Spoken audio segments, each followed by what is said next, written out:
Okay.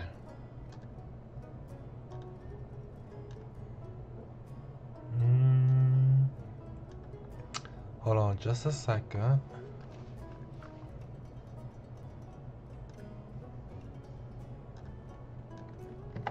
Just a second. Just a second.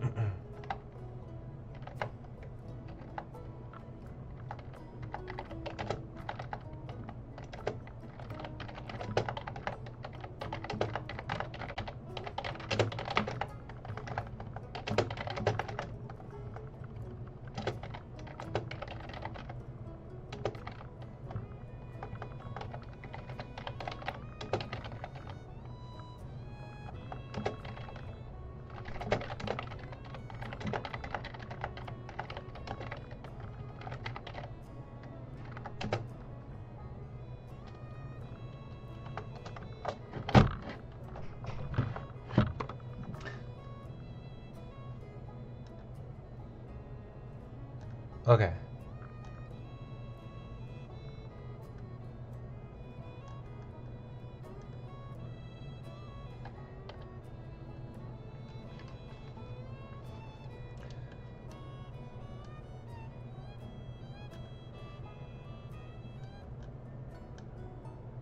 So, howdy y'all, welcome back. We are back to play MAMIYA, A Shared Illusion of the World's End. Last time we did both Kikuchi and Morichika's routes last time. So we should be doing Suo. He's the last one left. So we'll be doing Suo today, and I think that we should be finishing up Downfall today as well. I don't know how long everything will take after doing Suos, but each of the routes so far have been about an hour long. So I think that after we do Suo, we should be able to finish with, we should be able to at least get through mostly to the end of Downfall today. I'm gonna see if I can, I streamed for about 4 hours on our life last week, so I think I should have that amount of time to stream to finish Downfall today. Hi to Gabriella, welcome in. So let me turn the music back up because I muted it so I can hear myself. Well, I plan to do the Pink House stories as well after I do Suo and stuff like that. I plan to do all the tips and stuff.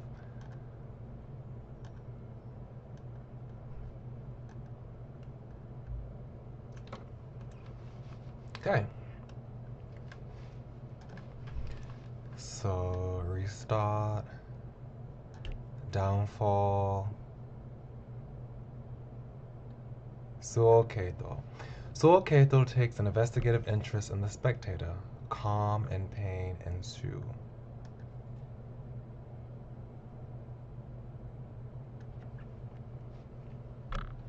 I chose to observe Suo Keito. Thus, I began looking around for him, eventually finding myself in an alley. I then noticed a shadow longer than mine on the ground and turned around. Suo, what is it? There was something I wanted to ask you, so I went and followed you. Well, wasn't that just adorable? What did he want, though? Sure, axe away. Gosh, I never remember to turn off my phone notifications when I stream. Okay. I want to know more about you. How did you get to know Natsume? What was your relationship like? What kind of person was he in your eyes? Slow down. I can't answer that many questions at once. I was barraged with inquiries. So Keito suddenly made distance between us and put himself together. Also, I just realized that you can't hear the music from the game. Okay. I'm sorry. It's fine. You're not curious about Natsume, huh?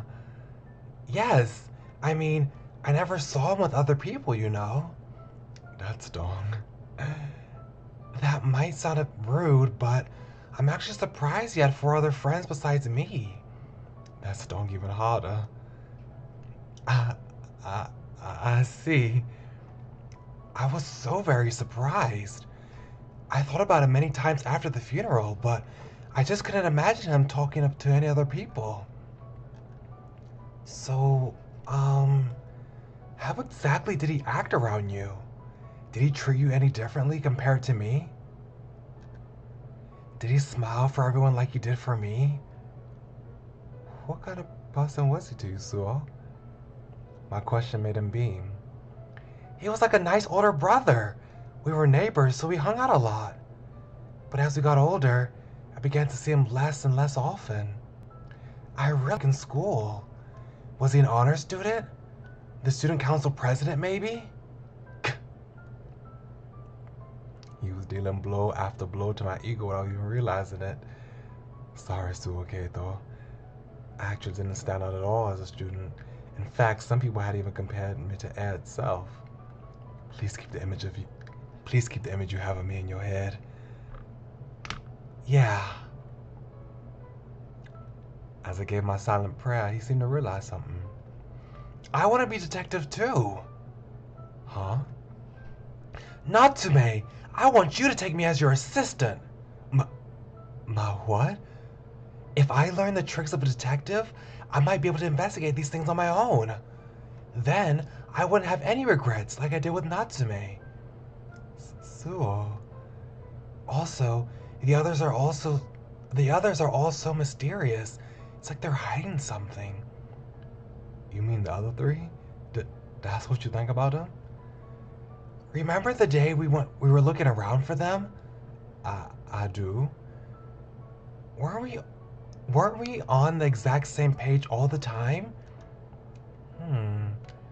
I guess we were. See?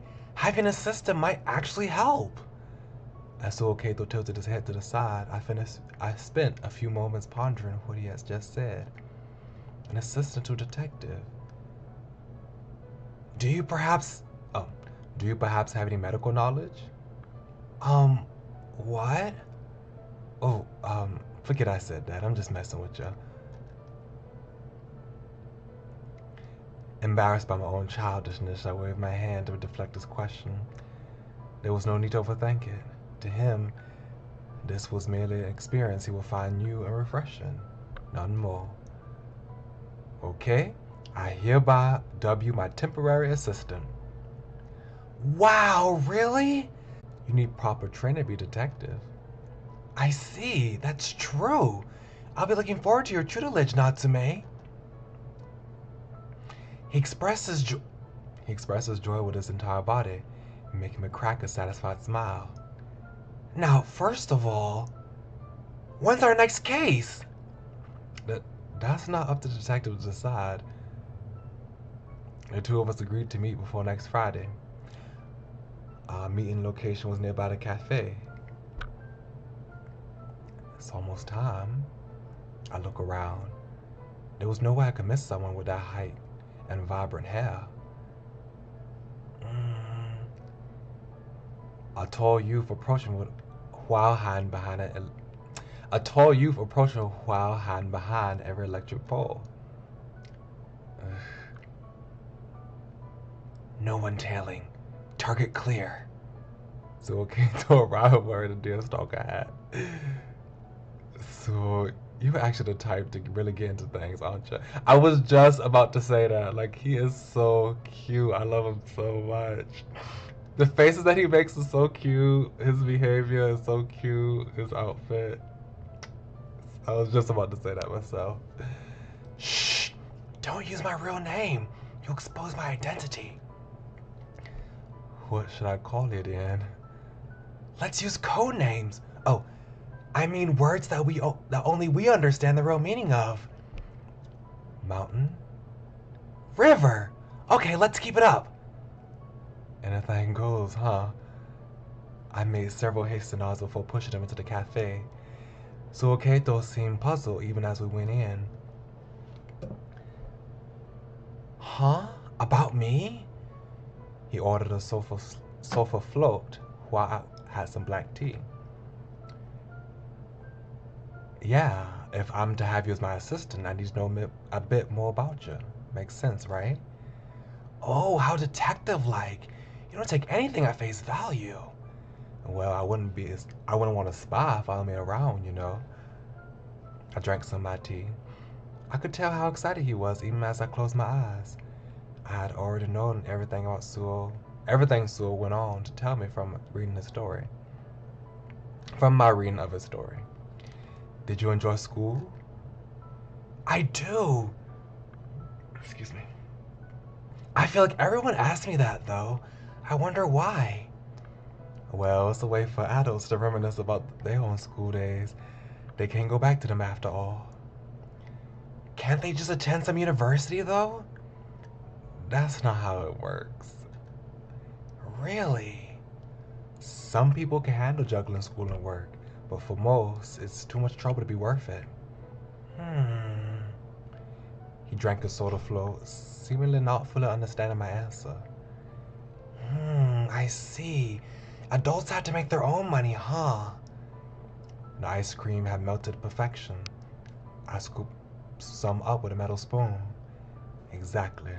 Adults are responsible for their own lives. I took the cherry on top and rolled it around in my mouth. The light filtering in through the window cast a pleasant haze over me. It was like a cloud of aqua cotton candy was flowing around, and it made me feel like I was in a picture book. All right, time to investigate. Well, wait up, Suhoketo. Once we arrived in town, Suhoketo began zigzagging between a variety of places. I had a hard time keeping up. He asked the people around various questions, only to move elsewhere when he had enough. A student doing the club activities and an adult detective. The difference in our physiques couldn't have been more obvious. Slow down, Suhoketo. Natsume, this feels so good. He only calmed down when we reached the riverside. The air was open, the sky above was vast beyond words. And although the wind had picked up a bit, it was pleasant all the same. Let me tell you something. The wind right now, I just thought about it. The wind right now where I live, it's cold. It is cold. It's bitter. Ooh, the wind chills make the weather outside seem like it's below freezing. Way below freezing. I can't. I was walking outside, going to classes, and I could not wait to get back inside. I sat down on a nearby bench and watched Asuo let the vastness of the sky embrace him. What about the investigation? Have you already had enough? Yeah, whatever. Anyway, look, it's a balloon. Whatever. Apparently he had grown tired of playing detective. He was too busy chasing the yellow orb floating in the sky. Seeing him like that, I couldn't help but chuckle to myself.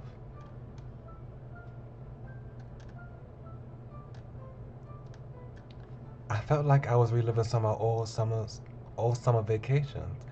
It warmed my heart. When the sun had begun to set, Suoketo and I were looking at the sky side by side. Every single day since Natsume's funeral has been strange. I met people I hadn't even passed on the street. We talk every week. It all feels so new and unexpected, but in a good way.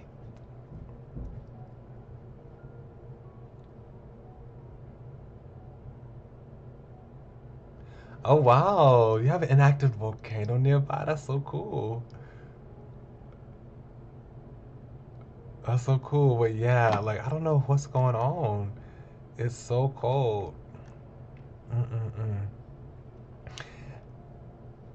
I definitely, I can definitely tell that my life's taking a different course. He flashed the kind of grin that could get a smile out of anyone. You're an adult, but you don't seem like one. Same with Morichika. I actually quite like the group you've made. You're adults, but you're still so full of life. Aww. He looked at me with a gaze full of yearning and excitement. It made me feel a little awkward. At the same time, though, he was so dazzling that I found myself wanting to live up to his expectations. The world is replete with wonderful things to discover even after you become an adult. More freedom than you have now, many new experiences to enjoy. That was just a guess. I only live until my high school years. Even so, in my current state, I appeared as a full-grown adult to him. I spoke as though trying to remember with my body. You too will become an adult one day. That's true. I'll be an adult. The wind had yet to die down. His summer locks danced in the breeze, covering up a part of his face. New things to enjoy? I can't wait! Aww. His joyful response filled with relief. Natsume. A gust of wind passed us. Can we meet up again? Of course. I was so spaced out by him that it took me a second to respond. Suiketo closed his eyes and smiled. The wind didn't show any signs of dying down. After we parted ways, I continued down the riverside, pondering this and that. Particularly, what was Suiketo dissatisfied with? He had friends, his family situation was good, and it seemed like anything was getting in his way to a decent life. And yet, MAMIYA takes him to the so-called tricheliocosm. I recall his final moments at that pale, fantastical sea. My chagrin and helplessness made me bite my lip. He had fun, he had happiness, and yet he still seemed to be filled with a particular thirst, a longing of sorts. For what though?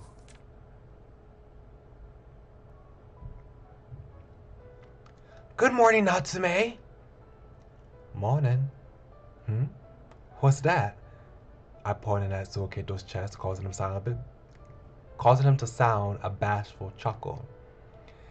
The neighborhood children were having a fundraiser at the station, and I always make sure to chip in every time I pass by. There was a simple red feather brooch on his chest. It felt like it'd been a while since I last saw one, but it might have been that I just hadn't been paying attention.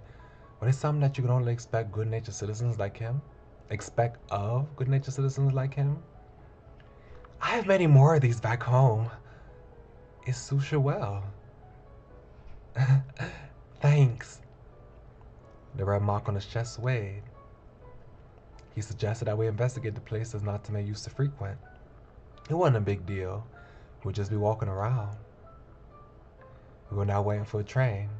The tall boy behind me waited patiently enough, yet his eyes were positively beaming. I could only hope that he would find at least a little joy today. As I looked at him, I noticed some red fall on the tracks. Ah! I heard a young girl yell out. The red thing I had seen turned out to be a pouch. Ah! That's my bag! Grandma, I need to go get it! My, don't go down those tracks! She moved toward the bag, but her grandmother stopped her. The girl's eyes were filling up with tears, and soon enough, the surrounding people began to notice the commotion. Uh-oh. Oh, wait, I need to, how does it affect my model? Okay, so if my room in the dorm senses that I do not move, if it doesn't sense any motion for a certain period of time, it just turns off. And I don't know if that's gonna affect the camera and how my model looks. But I guess I need to move a little bit so the light switches don't turn off. I wish I could just deactivate that so I don't have to, it's good to save energy, but you know, what if I need the camera on and I'm not moving that much? But the train was only a few minutes away from arriving here. As I considered whether I make it if I went down and got the bag myself, I noticed that Suiketo was no longer at my side. "Excuse me! A girl dropped her bag!" He acted quickly. While we were focused on the girl, he found a station worker and told him all about the situation. The worker quickly understood him. He took out a transceiver, and not long after, there was an announcement. "There has been an accident. Trains will be stopped until further notice." I looked at the distance and saw the approaching train grind to a halt. Is it? Thank you. The station worker used a long stick to give the girl's pouch back to her. "Here you go. Don't lose it again now." The girl held the pouch close to her chest. It must have meant a lot to her. So Suiketo looked at the girl with a warm smile. "Thank you, mister." "I'm just glad it all worked out." The incident was settled, and the trains resumed running. It was a few minutes late, but at least no one was hurt. "Oh, come on, I'm gonna be late now." So I made an audible sigh. "Hello, I'm sorry, but my train is late. Something fell on the tracks. Since when is that my fault?" Some quickly went on their phones. Others fidgeted restlessly while looking at their watches. So Suiketo looked around and realized that the act he believed in meant nothing to those around us. "Oh. It's all my fault. I'm sorry." "Don't worry. He didn't do anything wrong." He placed his large hand on the girl, who was clearly on the verge of tears. His eyes, however, were somewhat lifeless. He seemed visibly uncomfortable. A moment later, he put the red feather that he was wearing so proudly into his pocket. His oddly awkward behavior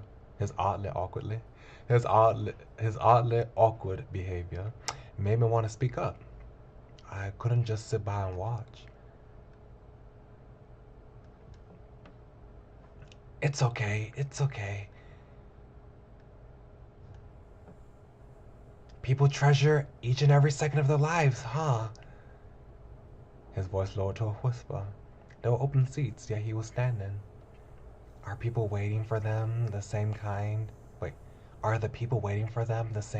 who would get angered by a 10-minute delay? He was smiling, but I could easily tell that it was fake. Does it really not matter to them that a girl dropped her pouch? Everyone's in such a hurry. Yeah. There's no time limit on stuff that we have to do, though. There's no time limit on stuff we have to do, though. We can take our time. Thank you, Natsume. Here you go. Sorry for the wait. Thank you. I love cream of corn soup. After some walking around, we took a break on a bench in the plaza. So Suiketo was holding a can in both hands and drinking from it with a broad smile. I was glad to see that he cheered up. With a lunch break currently underway, there were some office workers walking around. Hello. Pretty cold weather, huh? Yeah, if I do say so myself. Suiketo suddenly addressed one of the workers who was drinking coffee at a nearby bench. Huh? Oh, hello. Yes, it's quite cold. Are you students, by the way? Yes. Well, at least I am. He's not. I see. Are you in a club? I do lacrosse. Lacrosse? I also did that in high school. Really? What's your position? Though the office worker was perplexed at first, they quickly hit it off. The man reminded me of a deer. He had brownish eyes, and you could see dimples every time he smiled. The two were enjoying their time. Until...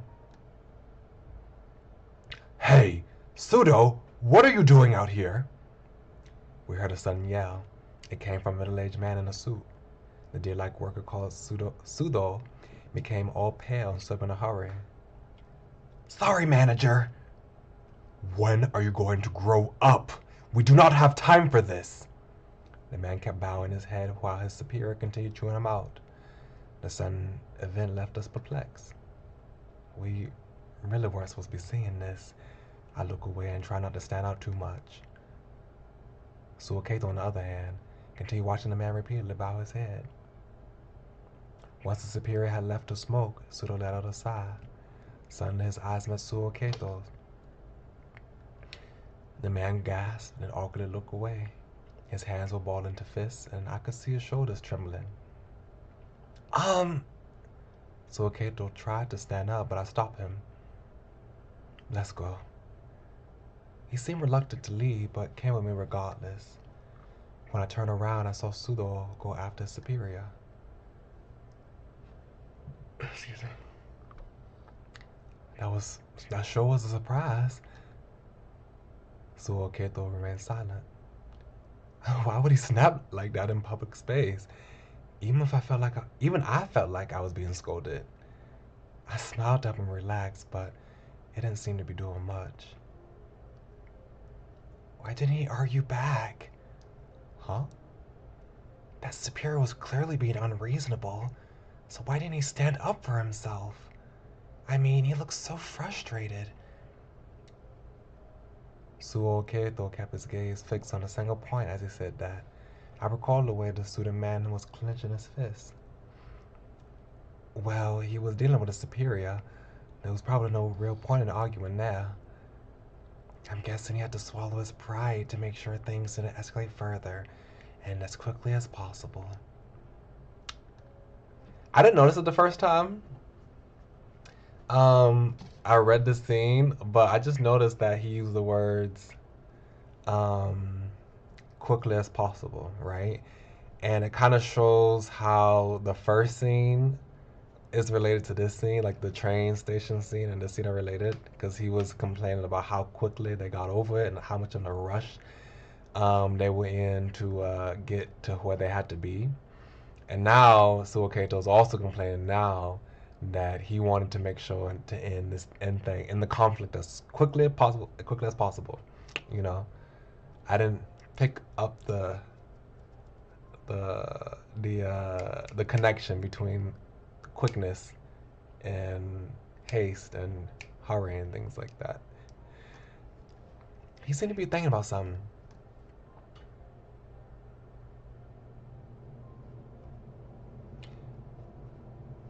Is it his job to be yelled at?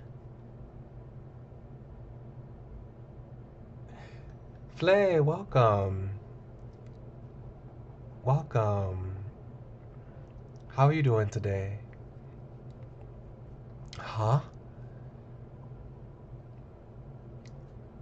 When I look at adults, I see many of them get yelled at for reasons I don't really understand. Does their work require them to be angry or the target of verbal abuse? Suaketo smiled. I imagine there are people like that, yeah. It seems like hard work. Suaketo sounded a chuckle, seeming to have returned to his usual self. You just had a sauna? Oh my gosh, how was that? I've always wanted to be in a sauna. I've always wanted to have that experience. How was that? It sounded real nice. I need a sauna right now with this weather that we have in. It's cold outside, and it's kind of cold in here. So a sauna would be perfect to heat up from this weather right now. Adults sure have it hard. He seemed to have been trying to fool himself with comparisons.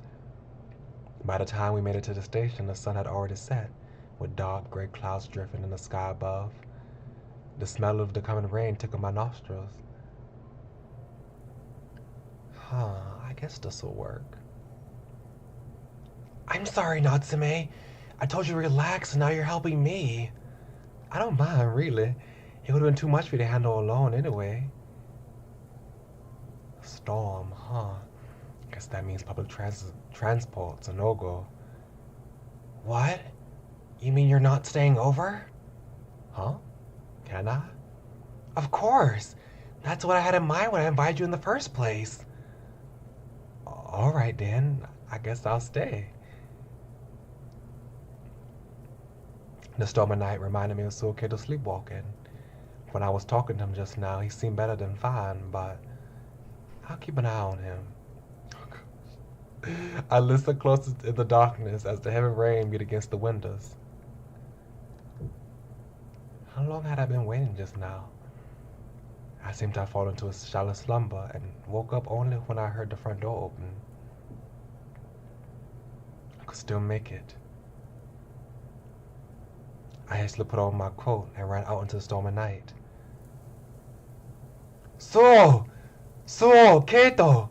Who are you? So! I shouted to outdo the storm. He couldn't have gone far, so... I saw a large silhouette that walked in an awkward manner. The person, Suo Kato, was turning a corner. Please wait! I had to get to him as soon as possible. I had to help him. As hard as I tried, my legs were losing the fight against the strong winds. Suo! Clad in pajamas, he walked on ahead like he was the shepherd of the storm. He was right there, but I couldn't catch up to him. Suo! Kato! I finally reached him.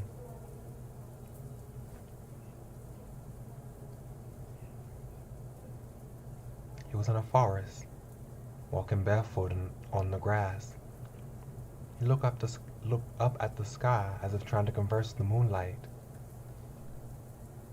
Within the deep green of nature, everything felt so silent you'd think we had stumbled into a separate dimension, cut off from the rest of the world. The way Suo Kato stood there made it look almost like he could be taken by the moon in a second now.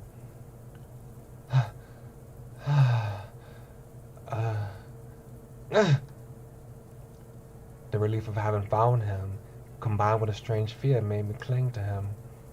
Let's go back home, Suo Kato. Come back with me. Within the depths of this endlessly green forest located far away from the city, the starry sky looked so beautiful it almost hurt. Good morning, Natsume. Did you sleep well last night? Wait, you don't look so good. Are you okay? Suo Kato. Ah! I embraced him as hard as I could. What's got into you? Did you have a bad dream? Suo Kato. It's okay. I'm here now. Suo Kato wasn't at fault. He was simply fed up with his boring, mundane life and escaped in search of something that could provide him with more stimulation. That was all there was to this boy. Not more and nothing less. Why was he walking around in his sleep? The answer to that was simple. He was bored of his daily life. In that case, I just had to give him the extraordinary. Doing that would certainly prevent his sleepwalking. All right. Suo Kato woke up to a chill that tickled his nostrils. Was it the wind? But how was that possible? No one in their right mind would open the windows in the winter. Having just woken up, his eyes had yet to grow accustomed to the dark. He looked around for the cause of the disturbance, and yet his eyes became fixated to the window. The laces and pale curtains danced in the cold breeze. The window was open. Moonlight was shining through.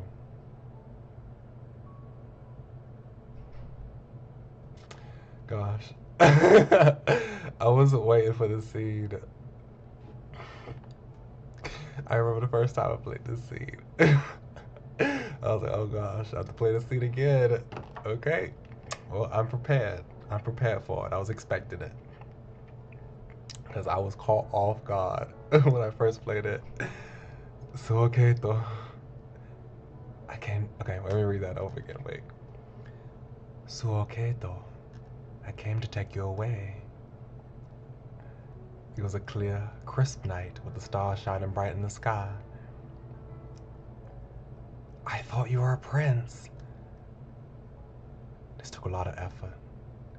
I had used the rooftop to go from the guest room to here. That definitely wasn't something a grown man should have done, though. I wasn't exactly in good physical shape, so my sides actually hurting pretty bad.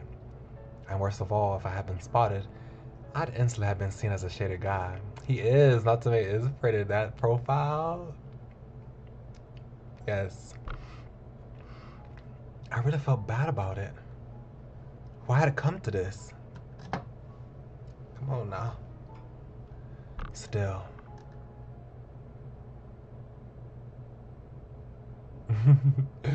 Oh my gosh. And then Suoketo's dreamy, starstruck eyes. He has. Well, I guess they both don't have pupils. Those problems meant little when I was faced with Suoketo's excited expression. I was actually planning on picking him up, jump out, and land perfectly on the ground. It would have been a good way to start an exciting night out. However, his large body and my physical limits made me reconsider. I said that I came here to take him, but I ended up just being a guy who was here to hang out. Your flowing blonde hair looks out of this world, almost like it's absorbed the very moonlight. You do remind me of a prince of some faraway country. So okay to repeat himself, still not fully awake. Yeah. I patted his back and nodded. But you're no prince. You're no real prince.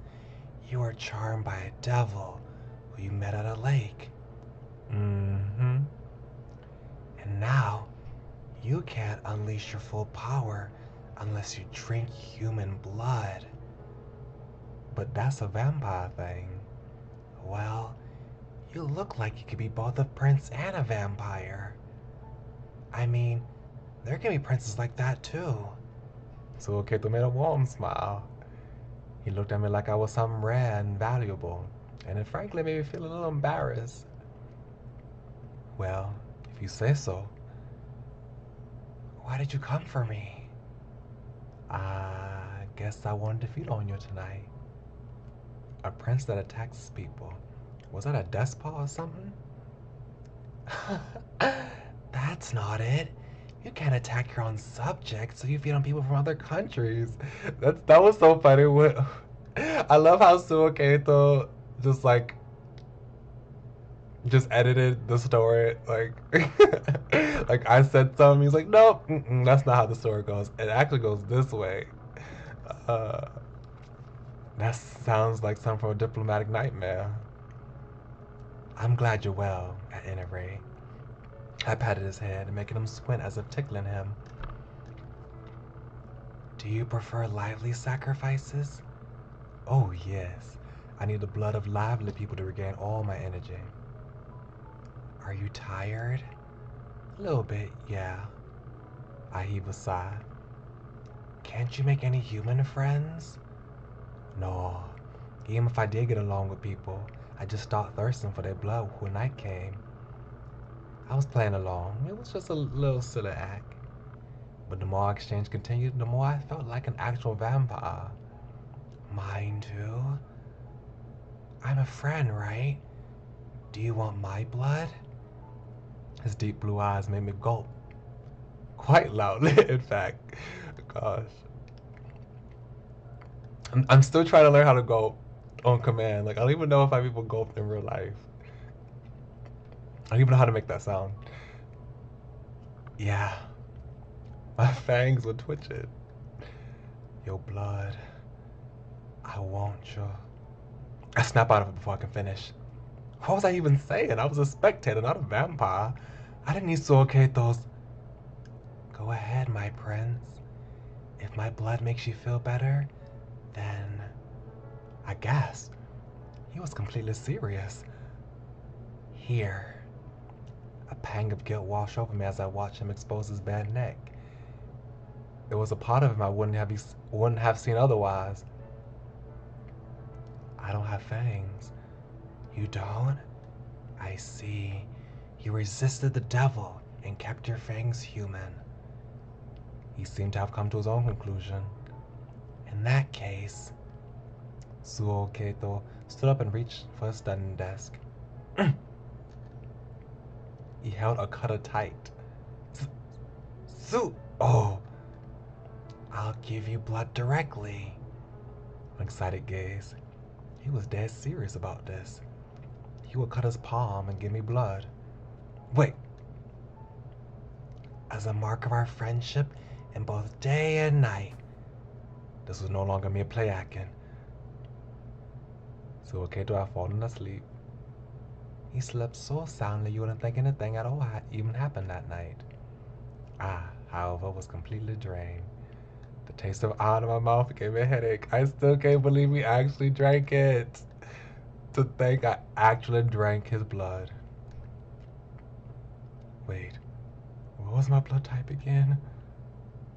I knew my blood type from when I was still alive, but the same could be said about my current body. If my blood was incompatible with Suoketo, I might die. I felt all the blood rush from my head. I threw another glance at the young man still sleeping in peace. The fact that he was presenting his cut like a medal made me smile for some reason. The mark of our friendship of both day and night. Oh well. Feeling awful about the whole ordeal, I lay down next to him and hoped I wouldn't turn into ash once morning came. Oh my gosh. I was woken up by sunlight. As it turned out, I lived to see the morning.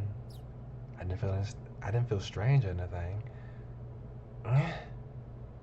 My stirring had woken up the boy next to me. Good morning, Suoketo. Good morning, Natsume. Suoketo's blood suited my body surprisingly well. Ever since that day, he and I spent our nights together. A dream journal? Want to have a look inside? Huh? Sure. I don't mind if you read it. But only because it's you. But really?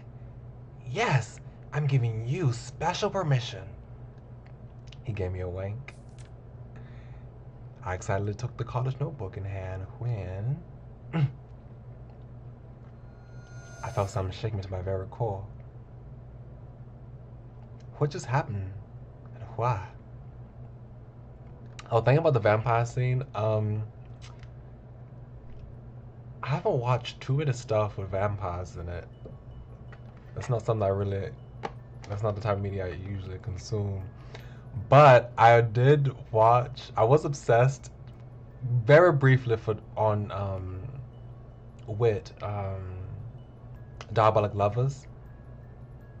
I watched the first season, and I believe I watched some of the second season, but it got a little too much for me in the second season, I think, and I just stopped it. But I also watched some playthroughs of the Ultimate game, like the actual gameplay of it. There was Kanato, the character that had like the stuffed animal. He was crazy, but I still loved him. He was cute, so I still liked him, even though he was not okay. They're all not okay, to be honest, but yeah, that's one vampire story I was into. What just happened and why? I couldn't understand it. This was just a simple-looking college notebook. Suoketo watched over me, slightly bashful. Why? Why was I so... This was... Dreams, dreams, dreams. Death, death, death. They were akin to each other. Various images went through my head, mixing and intertwining. Yeah, I watched Diabolic Lovers at my old house, so that was before... Let me see. Excuse me. Like 2000... I don't remember. It was before 2020.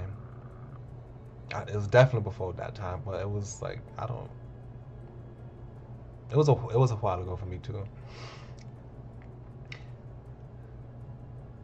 I didn't know why, but I felt like I couldn't open it. Ah! Natsume? I was sweating like crazy. With shaking hands, I placed the journal back on the desk. Was it because of the spectator? Was it because I was spectator? I was a spectator? Was I afraid of seeing the story? Nest and structure. fractals, a kaleidoscope world, which seemed to pull me in. Yeah, Natsume! The pain whirling in my stomach made me moan and roll around. Suoketo seemed surprised at first, but then quickly ran up to me and gently rubbed my back. It's okay. Relax. No creatures of the night will come in here. I'll protect you. Really? My voice was shaking. Yes. Suoketo rubbed my back like a gentle father. Even so, I felt as though I could sense death through the place he was touching. It's okay. It'll be all right. Thank you, Suoketo. Seeing his gentle smile, I felt like I had the very life in the grasp. I felt like I had my very life in the grasp of this lost child.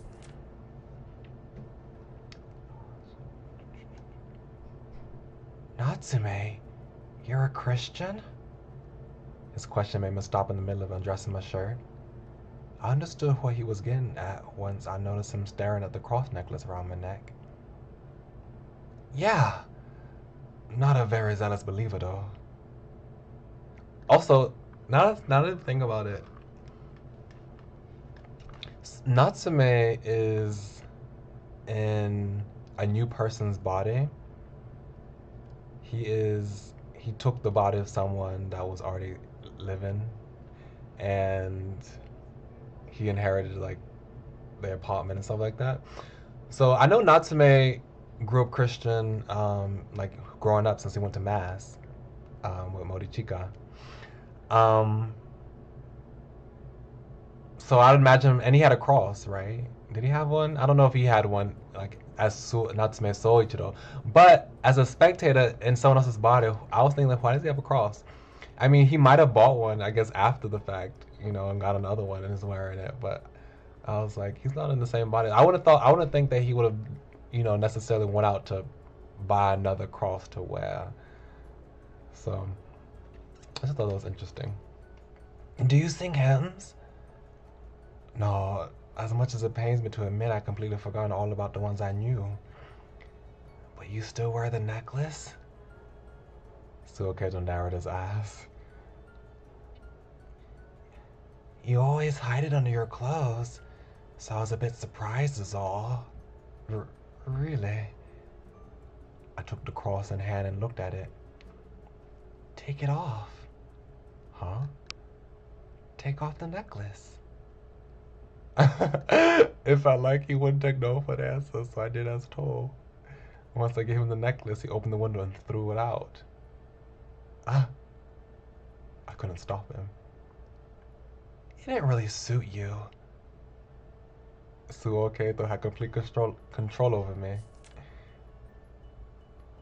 Even so, I did my best to save him from his sleepwalking.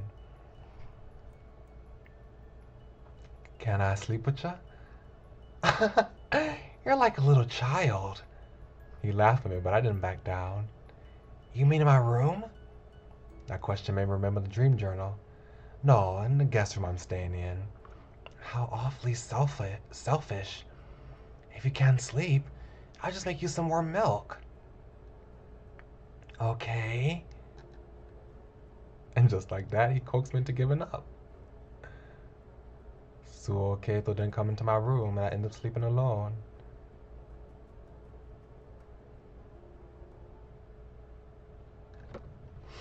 I just wanted to help you. I fell asleep before I knew it. Oh, that might make sense. That might make sense.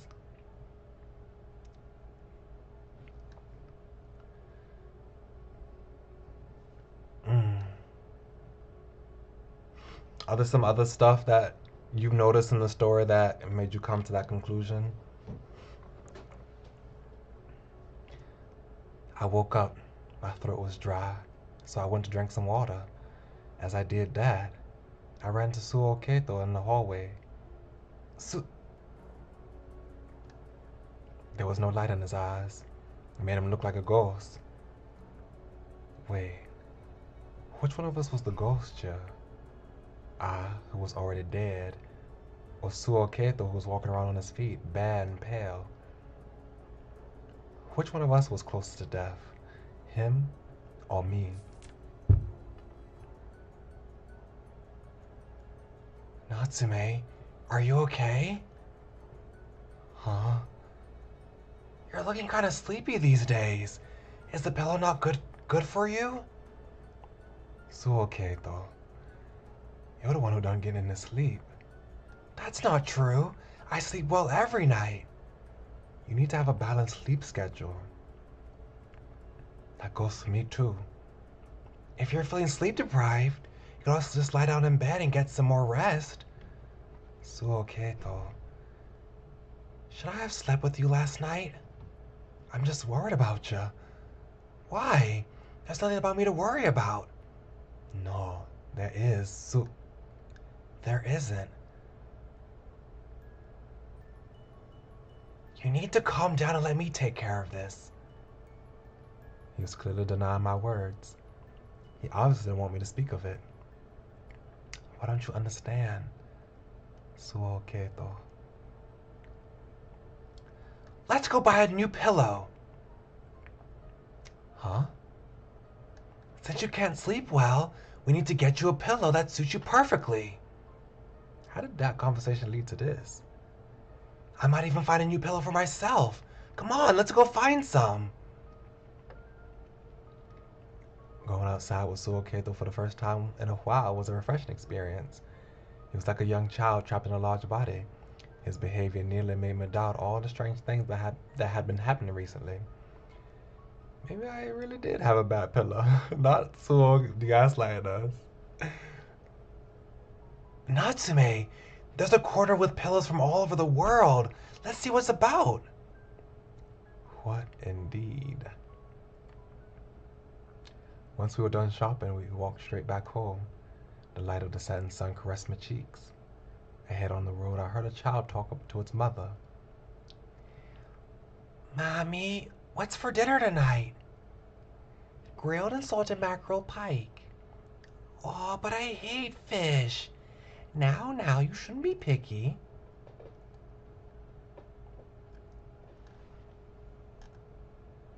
Okay, he didn't speak. What should we have for dinner? Honestly, I'm fine with whatever you make for me. How about you make some today? Huh? But I'm not a very good cook.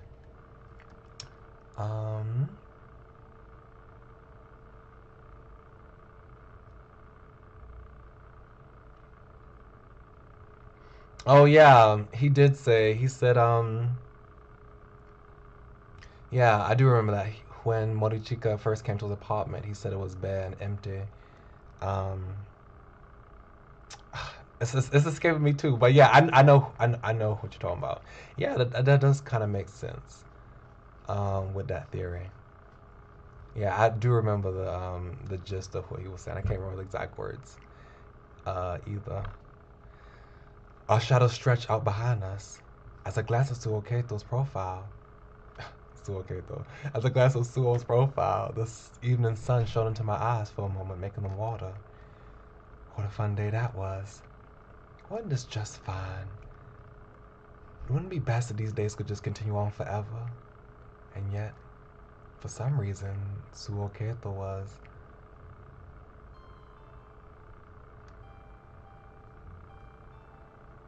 I just felt a droplet. A what? It might rain soon. Huh. His voice came from slightly higher than me, and I initially wasn't sure what to make of it. But a few moments later, rain had indeed begun to fall. Whoa! There was still some blue in the sky, but the downpour was already upon us. So, I say we run! Agreed. We used our shopping bags as makeshift umbrellas and ran through the stormy weather.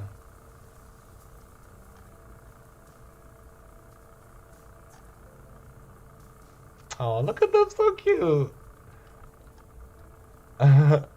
Look at them. Wow, Suo, how did you know? Well, for some reason, I can just kind of tell when it's about to rain. I'm not sure why, but I'm always the first one to see it coming. That sounds almost like a superpower. We spent enough time running in the rain to make the contents of our bags completely soaked. Eventually, the rain stopped bothering us, and we just looked at each other like wet dogs and laughed. I really like the rain. The golden rain, lit up by the evening sun, made us both wet to our bones. My heart ached as I felt both the chill of the rain and the gentle warmth of the light. I hope it will wash away this lingering pain and make me forget the sacrifices I made on my path to become stronger. You were at your most beautiful. Natsume, look how shiny it is! Wow, this is so much fun! When you were laughing with that golden brilliance. Yeah. I understood what he meant without the need for elaboration. Where souls truly belong. We were all attracted to beauty for reasons we couldn't quite explain. The fear I had felt in the dark of night, the peace I'd felt while sleeping, it was all because you were beautiful. No matter what happened to you, none can change that you, Suo Keito, were a wonderful being. Hey, Natsume. What? I actually bought something else. He handed me a new necklace. Oh. I heard it helps you sleep. And I think it would suit you well. Thank you, Suo. Bend forward a little. Yeah, I knew it would suit you. Suo Keito smiled like a loving mother. He was so gentle. I love how, I love the paradoxical metaphors that he gives for Suo. Like, he's supposed to be the adult, and Suo Keito's supposed to be the child. But he's called him a father in that scene when he patted his back when he was nervous, and now he's saying he's like a mother, loving mother when he put the necklace on. So it's like he's giving him a adult. He's referring to him with adult phrases. And his heart ached when I looked at him. And I think he said, I was like, no. Actually, Suo Keito said he's like a child. Never mind, that wasn't Natsume saying that. But yeah, Suo Keito himself said that Natsume is like a child. I mean, he is still a child at heart. At soul, I guess. But that only strengthened my resolve. I was overcome by a suppressing blankness. Wild emotions rushed the sense of death within me. Things I held dear, along with anxiety, emptiness, grandness, yearning, and a longing for death.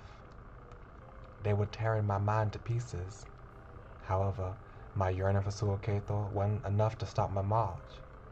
Not even changing his pillow could help stop his sleepwalking. I paid a visit to his room. Just how long had I been watching over him? I felt like I had been here a whole day now. Pieces of the dream journal lay scattered on the bed. Was I breathing well? Why was I even here? I didn't understand anything at all. A while later, Suo Keito slid back into his sheets like a bird that had its wings clipped. I stood next to him and picked up his feather. A clear, beautiful feather as blue as the sky. Stop. Please don't touch me. Natsume, if there's something you want to say, don't just stand there.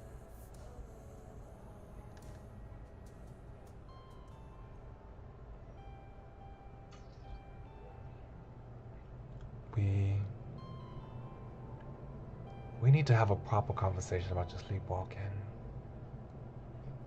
His expression was of utter disappointment. It was the bored look you give something completely devoid of worth. You too. Are you also planning to bore me with talk about how I should abandon my fantasies and face reality? I'm so disappointed in you. I thought you were different. I thought that despite being an adult, you were also prince in the kingdom of the night. You stuck out his palm to me. My fangs didn't ache. Fantasies are certainly an important part of life, but if you take them too far, they only lead to your downfall. Downfall, name drop, title drop. And I simply can't allow that to happen. What value is there in things that don't stray from the norm? Are you also just another person? It's always been like this. I've always waited for something to appear, for something to show up, something that will completely change my outlook on life and let me become a new me. And yes, I know that expectations are the worst kind of poison.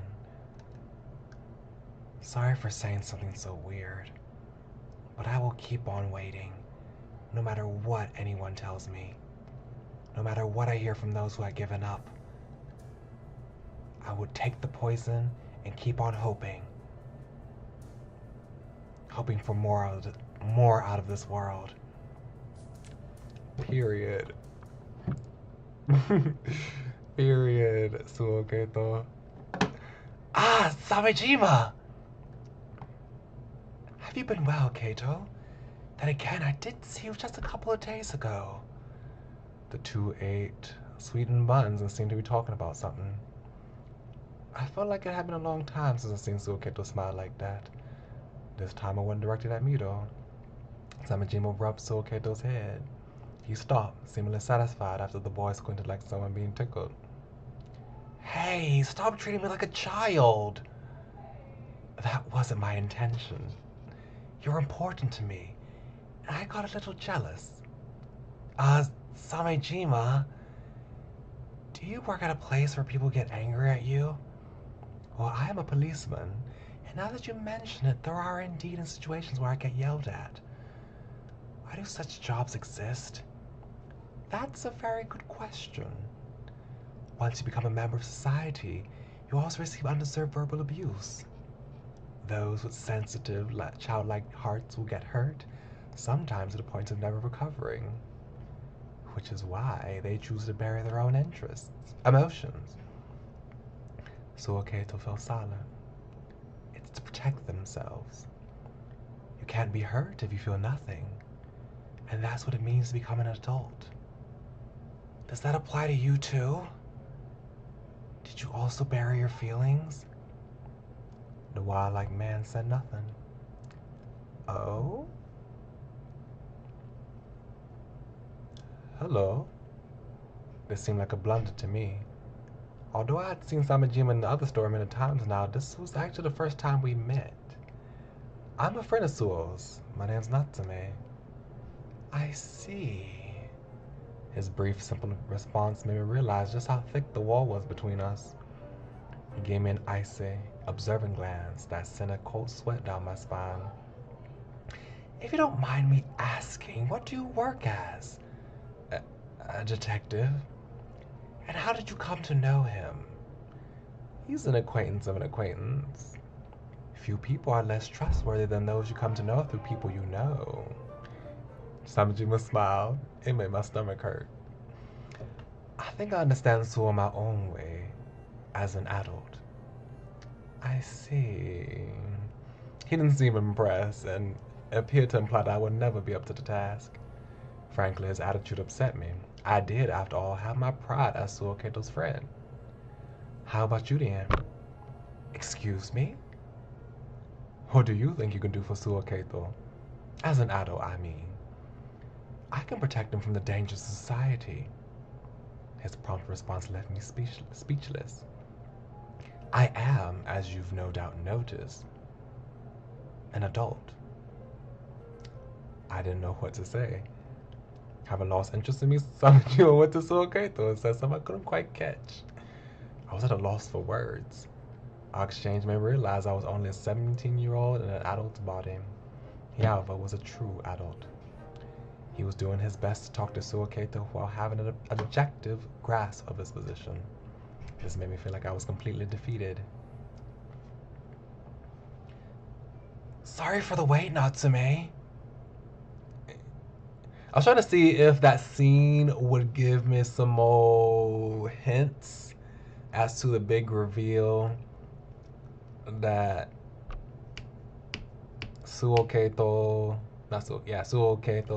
is the result of the merger between two different timelines. I thought there would be something like I didn't catch that Samajima might say that would like allude to the fact that you don't fit in this timeline. You shouldn't be here, Natsume. But I don't know. I didn't notice anything special about it. It's okay. Are you done? Yes, Samajima is quite the worrywart. I tell him it's all fine, but he never listens. I see. Of course be worried. He was protecting you. Natsume? I should have protected you too. From what? Come on, there's no need to protect me at all. He pounded his chest and flashed a bright smile, making my heart ache. You will be protected even now. By your father, your mother, the school, the teachers, Samajima, the district. Everyone hoped that your future would be one of health and happiness. That was the role adults had that you weren't aware of. You're fine just the way you are, Natsume. You're fine the way you are.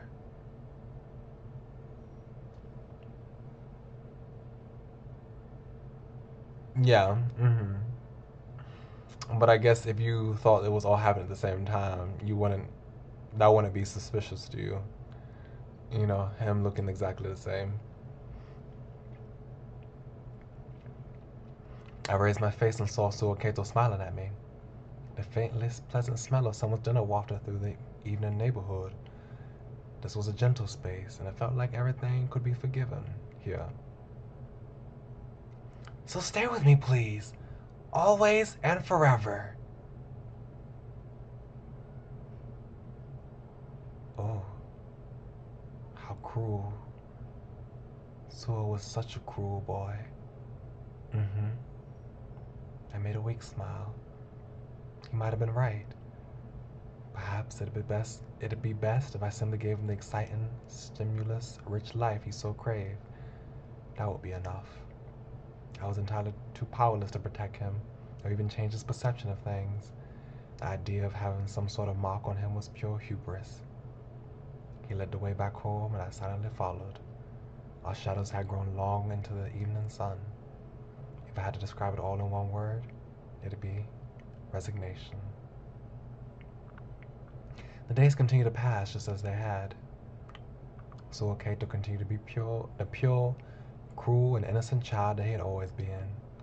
He didn't even sleepwalk, so long as I didn't say anything unnecessary. This was the way to go all along. Our peaceful days could only be maintained as long as I listened to what he had to say. I couldn't do anything about his tendency to fantasize, nor his aversion to adults. The end of December was drawing near. We walked under a sky so cold it could freeze the heart. It was a dark night, illuminated only by the lights of the city. Passers-by around us smiled warmly and with eager anticipation for Christmas Eve. Suoketo exhaled pale, white breaths. He seemed to be in high spirits. I trailed after him in silence. I was tired, if only a little bit. After some walking, I suddenly heard some singing from the distance. What's that about? Oops, accident. We went toward the source and found a choir in the plaza. Wow! Children clad in white were singing to the best of their ability, their faces red from the surrounding cold. I felt my heart uplifted by the beautiful Christmas carols they sang. According to the sign, they were orphans raising money for the orphanage. Suoketo listened to their performance with a loving look in his eyes and left them a donation. After that, we backed away a little bit and continued listening to them from a distance. Their songs brought a smile to my face and provided me with a brief sense of comfort. Suo Keito, on the other hand, seemed to be thinking about something else. It's a miracle. It really is like I'm witnessing a miracle. He exhaled an affectionate sigh. Momentarily distracted by the performance, the people around us briefly stopped before continuing on their way. Look, a choir! Okay, but I'm hungry. Really? Let's hurry home then. It's quite late into the night. It's quite late into the night now. Oh wow, an orphanage choir. They must be so cold. We have to pitch in. Huh? Well, fine. I guess I do have some change to spare. Now that's funny. Oh crap, my show's about to start. That's funny. Oh crap, my show's about to start. It's so pretty. Suo Keito must have heard them too. Even so, he did all he could do. He did all he could to focus his attention on the singing children. It was a silent night. A holy night, even. A song ended, and we gave them our most sincere applause. The children looked at the conductor before moving on to the next piece. I forgot that this was actually in the script. The song in question was called Silent Night, which I found all too appropriate for the occasion. I watched Suo Keito completely immerse himself in their performance. At first, he looked like a senior angel looking over inexperienced apprentices. However, that impression I had of him gradually changed. When the second song ended, I threw another glance at him before the choir moved on to the third. Suo Keito looked like a powerless shepherd waiting for the angels to come pick him up.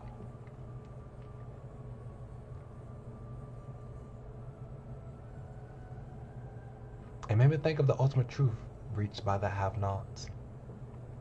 Suo Keito? I couldn't help but address him, but he didn't even look my way. His attention was glued to the children and their choir.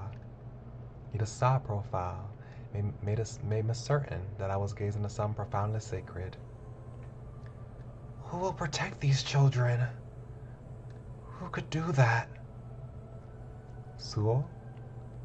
As Suo Keito finally turned to face me, he made an angelic smile. There was a certain gleam in his eyes that seemed quite unlike him. Can we listen till they're done? I want to stay here for as long as I can. Sure, no problem. The singing continued. Time passed by in peaceful silence. Cold stars rained down. Oh, the world was filled with cruelty and helplessness. So where was their promised land? Their heaven to grant them peace?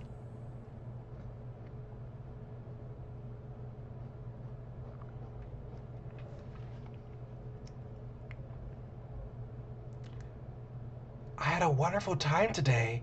Thank you so much. I was thinking that they keep calling him a shepherd. Like, that's the second time they called him a shepherd. And given the Christmas Carol song, it would be nice if they, like, one of the songs they sang was Gloria in excelsis Deo. Glory to God in the highest, peace in heaven. Wait, glory to God in the highest, peace on earth, and to men of goodwill. Yeah, that's how it goes. Yeah. Since in the Christmas story of the Gospel of Luke, the angels sing that to the shepherds. So the fact that they said he was like a shepherd waiting for angels to take him away, it would have been perfect if they had Gloria in excelsis Deo, since that's what the angels sang to the shepherds in the nativity story in the Gospel of Luke. And also the line that says, like, that heaven to grant them peace, and, you know, since that's in the song, that would be nice. If anything, I should be thanking you. In any case, good night. Good night.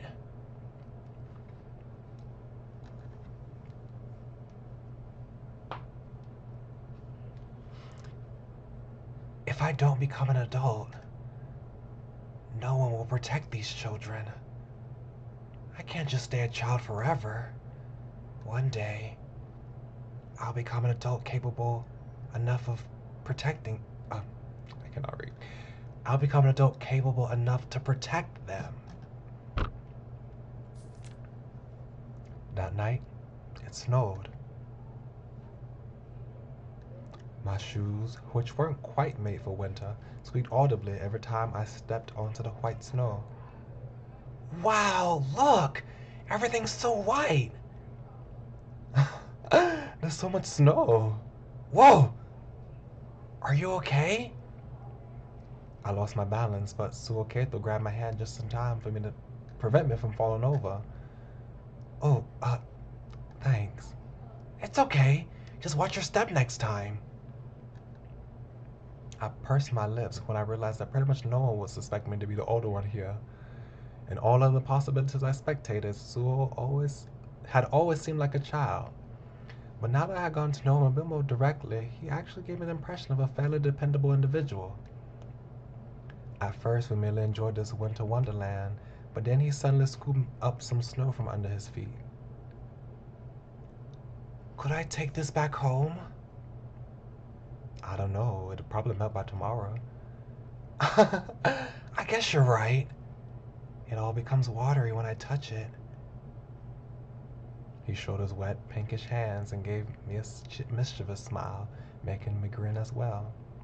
Oh man, snow just disappears, huh? You can't keep it around forever. Yet it's so pretty, fluffy, and exciting. Those words felt like an expression of his inner world. He wanted to forever cherish things that glisten like snow. He wanted for the extraordinary to last forever, and yearned for what lay beyond it.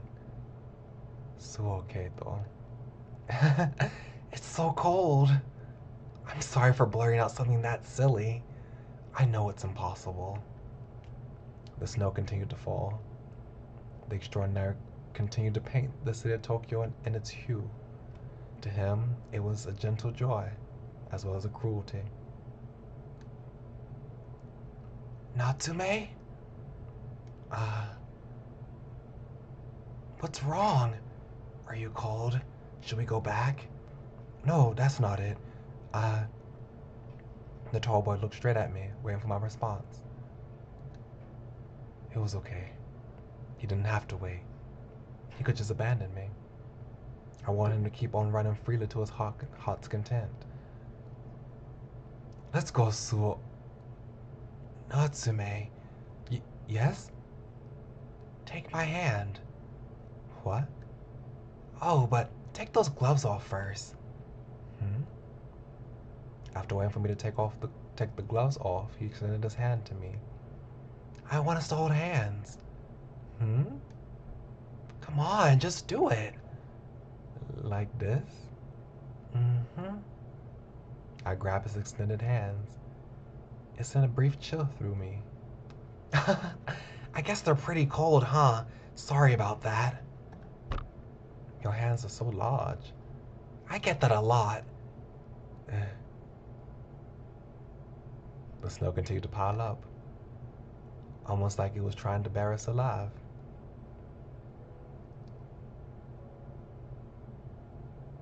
Oh, look at them holding hands.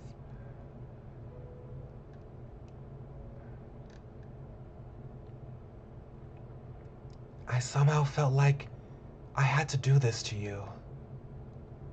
I mean, you look like an abandoned puppy just now. What? I couldn't just leave you be. Come on, if there's anything resembling a dog here, it's you. That's right, a dog. You're like a puppy. Ugh. Power not briefly averted my gaze. I found it embarrassing to look into his eyes. It wasn't just because he compared me to a puppy. His eyes were brimming with love and compassion, and it felt like he had seen right through me. I was now convinced, beyond a shadow of a doubt, that he was someone dear to me. I felt as though I had met him a long, long time ago. I had absolutely no idea why I felt like that, though. Hey, let's take some snow back home. But that's impossible. It'll work out. I'll think of something. I don't want to see you give up. There's no need to force yourself to understand something and make compromises. You don't have to become an adult. Someone with your pure heart and your sense of righteousness has no need to grow up. I felt as though time itself had come to a halt, and the sheet of snowflakes protected us like a starry sky. The way his style is so soft. It's so soft. I just don't know what it means to become an adult. Adults are gray and boring, locked between towering walls of concrete, and makes them wither and lose all playfulness they might have had. I mean, I've never become an adult before. I feel like doing so would mean I stop being myself, and that scares me. Excuse me. It's okay. You can stay the way you are. Even as you grow older, never be afraid of liking what you like, no matter what anyone tells you. Hold your head high and be proud to say that you like things you do. I feel like that would help me as well. Not to make me saying that. Not to make Pascal. Really? Yeah. Your very existence can be a shining light to others. That's how I feel in a way. Thank you, Natsume. Your words made me really happy. The snow was reflecting the moonlight. It was late at night, but the surroundings were well lit. And within that light, Suoketo made a smile so dazzling that it nearly brought me to tears. We went on to search for vending machine. We bought the cheapest bottle of water available and promptly downed its contents. We then dried the empty bottle by blowing inside it and filled it up with snow. We exchanged many a laugh over how difficult it was to get all that snow in, but when we were finally finished, Suoketo held the bottle like it was a valuable piece of treasure. He seemed extremely pleased with the results. We both knew that the snow inside would turn to water in the morning, but neither of us said it out loud.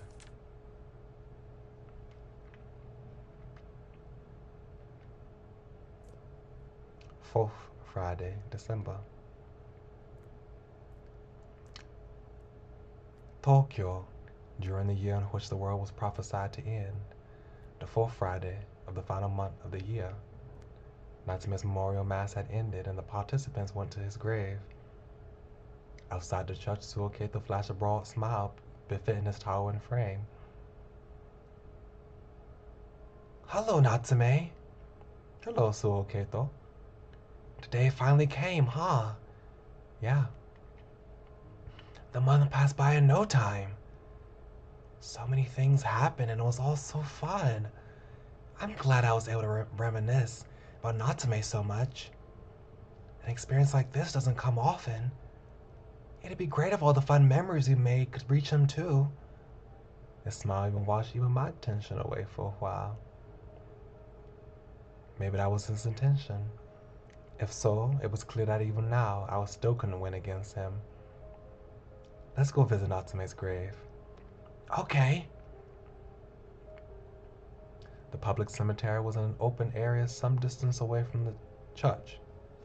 Various graves were lined up in a clouded area sprinkled in green. We stopped in front of one. It was just like all the others, lacking any distinguishing features, and it belonged to Natsume Soichiro.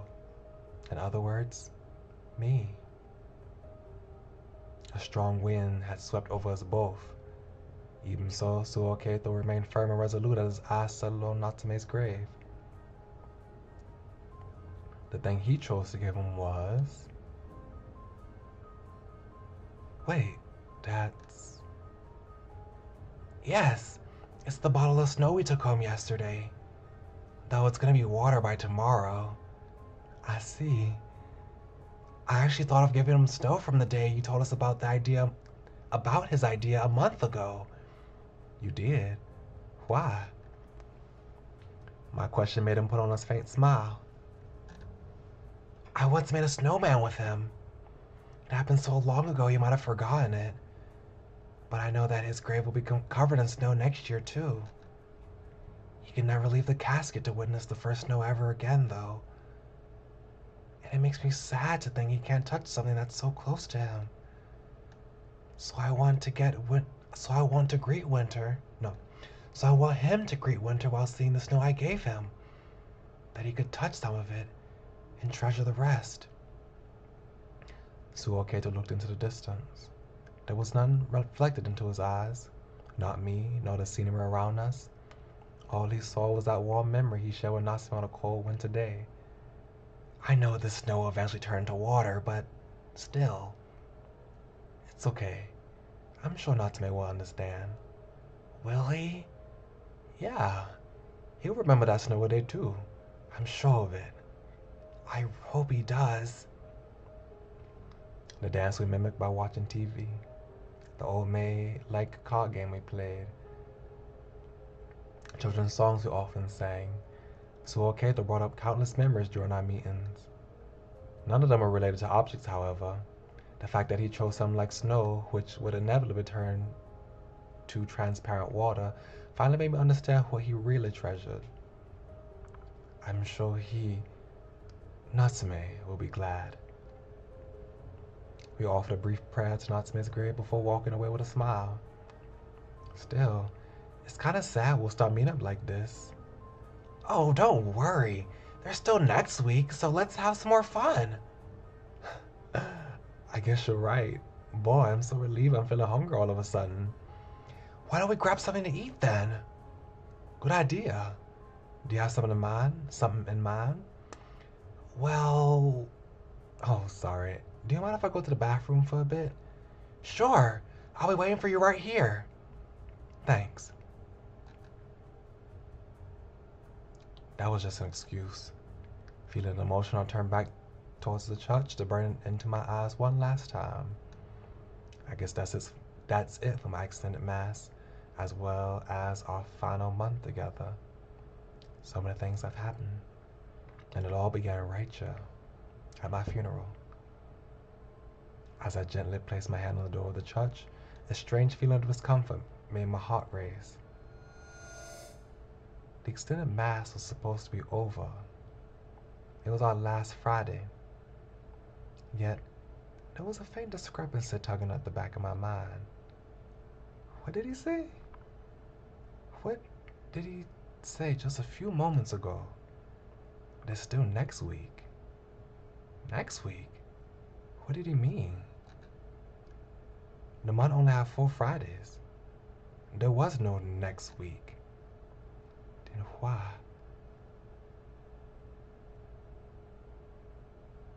I suddenly became certain of something. I didn't intend to, but I did. It was the truth behind my peculiar feeling of discomfort. I saw a glimpse of something I shouldn't have. I can't make the story end. I can't make the credits roll. Before I reached the final page, there was still one thing left to do, and that was in my consciousness in this world. I have to end my consciousness in this world. The memory of reaching this what-if outcome probably wouldn't even be a footnote. Everything here will be forgotten. I had no idea what would happen to the me who never reached this conclusion.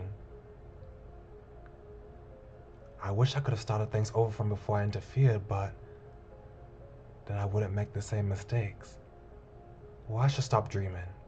It's okay. I believe in myself. Well then, good night, Suoketo. The story has no ending. not ending. Sighed Suo Keto. The little white bird connected with Suo. Did I have any choices that? I don't think I had any choices at all. The only choice I had was that last one, I believe. Yeah, we finished Suo Keto. Wow. Well, we didn't finish because there's no end.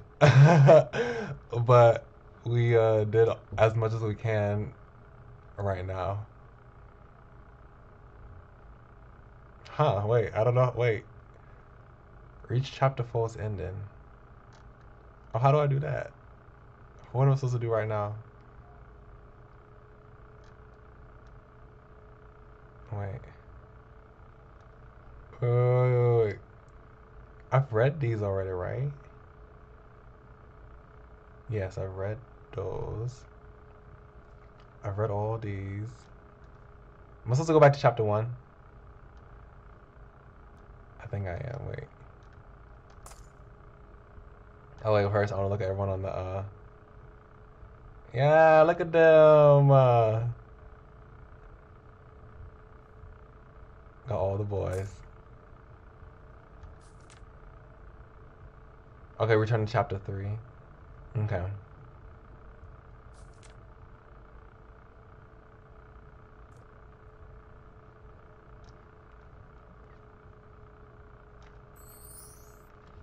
Okay.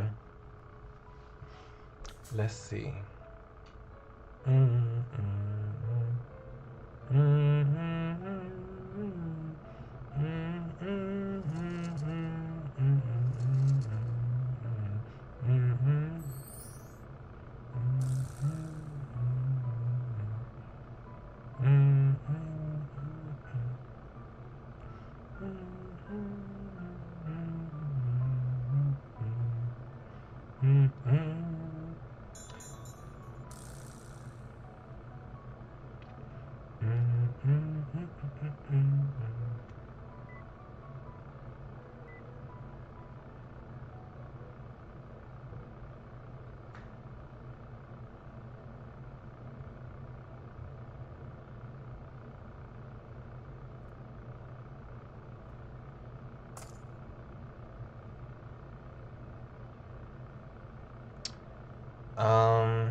I forgot what these did.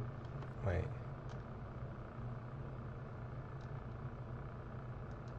What do these do?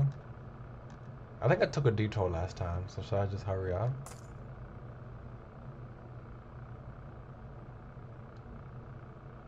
I guess. Oh, okay, here we go, wait. I can't skip. I won't take any detours. I'll press ahead. With that in mind, I tried to return to the world above when... Who's this? Is this MAMIYA? Don't play around too much, Natsume. A silhouette disappeared. A silhouette appeared at the edge of my vision, making all my hairs stand up. MAMIYA! Why are you here? Who knows? Why do you think? Regardless, you're too late. I found a what if where I can save them from you. Your existence doesn't scare me anymore. What's so funny? Nothing. It just surprised me that you're still saying stuff like that. I know a word that describes you perfectly. The man brought his face close and stuck out his tongue. Dullard. Oh my gosh. You might be terrible, but he's also cute. I instinctively pushed him away and made some distance between us. What? Who are you calling a dullard? Well, who else is here, dear spectator? You little. His aim was precisely to disturb me. I'd only be playing into his hands by succumbing to anger. I had to observe this MAMIYA for a while longer. The child wearing a rabbit mask, the gas mask conductor, the girl in the nurse outfit, and the invisible man. This human form was unlike any I had seen in their stories. If MAMIYA and MAMIYA weren't one and the same, then are you the MAMIYA of the people that the cafe spoke of? Name yourself. If you have a name like Natsume Soichiro, then go ahead and say it. You're not Natsume Soichiro anymore, though, are you?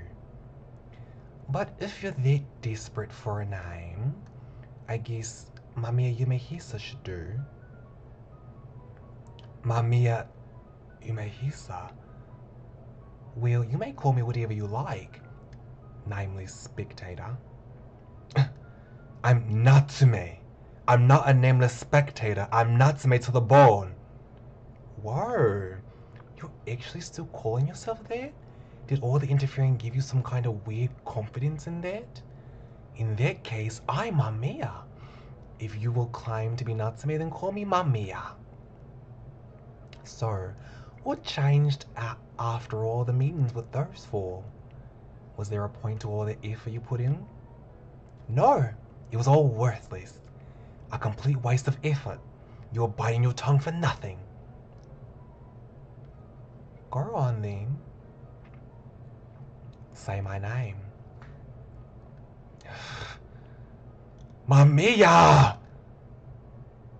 Good job.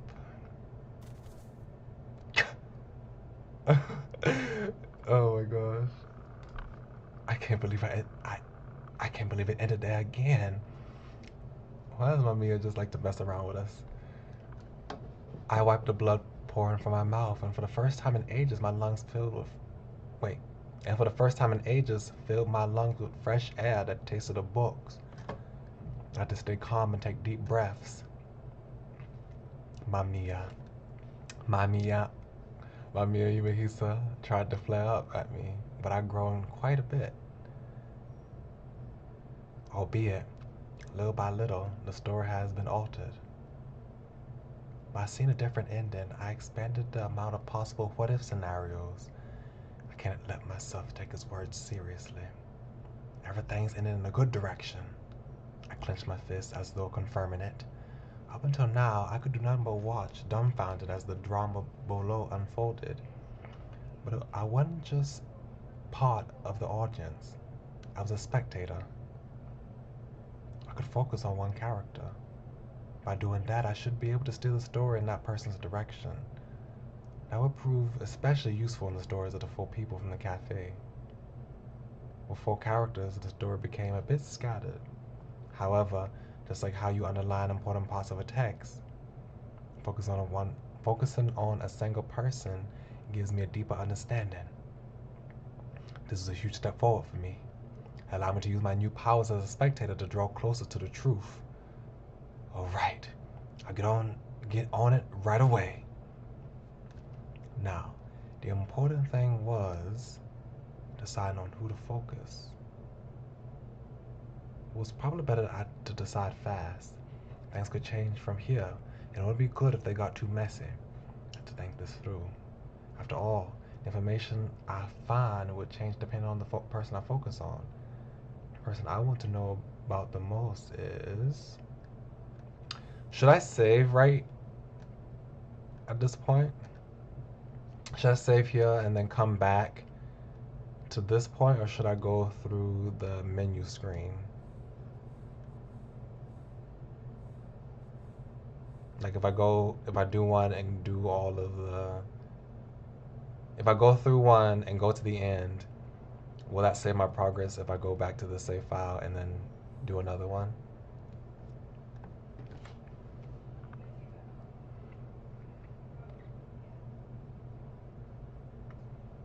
Okay.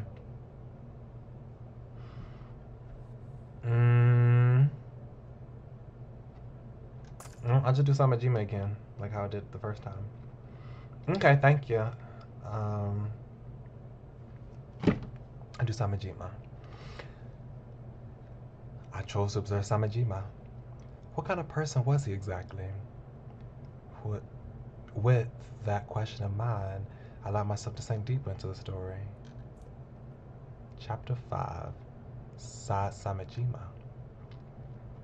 Samejima Sato was a police officer. I wouldn't call him trustworthy, though.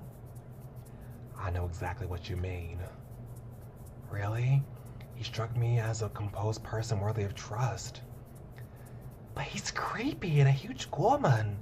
Just recently he... Samejima, you've got mail. Oh? My marbled beef must have arrived. Samejima, I'm turning Iberian pork into sausage right now. Can't go wrong with Caspian Sea yogurt. Care for a taste, Nigiyaki? I hear it does wonders for maintaining one's beauty. Oh, let me turn the music down just a little bit in my headphones. And that's the kind of thing he talks about. He's more of a gorman than a policeman. He's just enjoying life. What's so wrong with that? I can't relate to that. I'd rather eat something cooked by someone other than me. Mayuri, let's go for a lotteria. Go to a lotteria? What's a lotteria? I think I looked this up the first time, but I forgot what it meant. Lotteria. Oh, it's a South Korean company that operates a chain of fast food restaurants in East Asia. Yeah, I did look this up last time, but I forgot. Okay, so it's a fast food restaurant. Why not MOS instead? Hold on, Arisugawa. I never said I was going, okay? I do think Samajima's a good person, though. My job? Yes. I was just thinking about how strange you were. Is that something you just say to a person? I was just thinking about how you're a weirdo. I see. There's not much to say, really. I see. I suppose that's true. Toma! Don't just accept everything he says. He's clearly hiding something. You think so? Oh, crap. I drank some soju highball. I guess I can still drive my bike, though. Do that, did I have to arrest you? Just like that, Samejima Sato remained ever mysterious, not showing his true self to the other three. Oh? My apologies, I've been dispatched. This late? Well, good luck out there. Thank you. Please enjoy the dinner without me. What an admirable adult. All right, we're getting more meat. Nice. More shirataki for me. Would it kill you to show some gratitude from time to time? And just like that, the tall, narrow-eyed officer became a true part of the household. His job had no clear schedule, and he was busy most of the time. But whenever he had the chance, he would enjoy some books and music from the living room. The other three had similarly kept to themselves. They often gathered in the living room to enjoy whatever it was they liked doing. Oh, it's just me and Iingaki here? Arisugawa and Toma were gone without a trace, which means that Samejima was left alone with Iingaki. She looked quite awkward. The two, after all, had little to nothing in common. Excuse me. Samejima sat next to Iingaki, who was watching a show she recorded. She threw him a glare that screamed, "Why did you have to sit down next to me?" "Oh, don't mind me. Just keep watching your show." Despite saying that, he fully expected the girl to just leave. However, she remained in place and focused on watching the show. Samejima found the show rather meaningless. He saw no point to the stories made by people that were still alive. It was raining outside. The room became even darker, and Samejima worried about Iingaki's eyes. Stood up to turn on the lights. Samejima? Yes? Do you have A family? I do. Any siblings? Unfortunately, no. I see. And what are your parents like? They're very normal. My mother's a housewife, and my father's a salaryman. How boring. Indeed. He wondered what to say next. She seemed to be looking for the right time to speak up. Surprisingly enough, Samajima himself had taken an interest in the girl. He looked at the outline of her nose in the light of the CRT TV screen, wanting to learn more about her. For the first time, he realized that her face had quite a beautiful structure. You're an officer, right? Yes. And you've arrested criminals? I have. Quite a few of them, in fact. Murderers, too? Of course.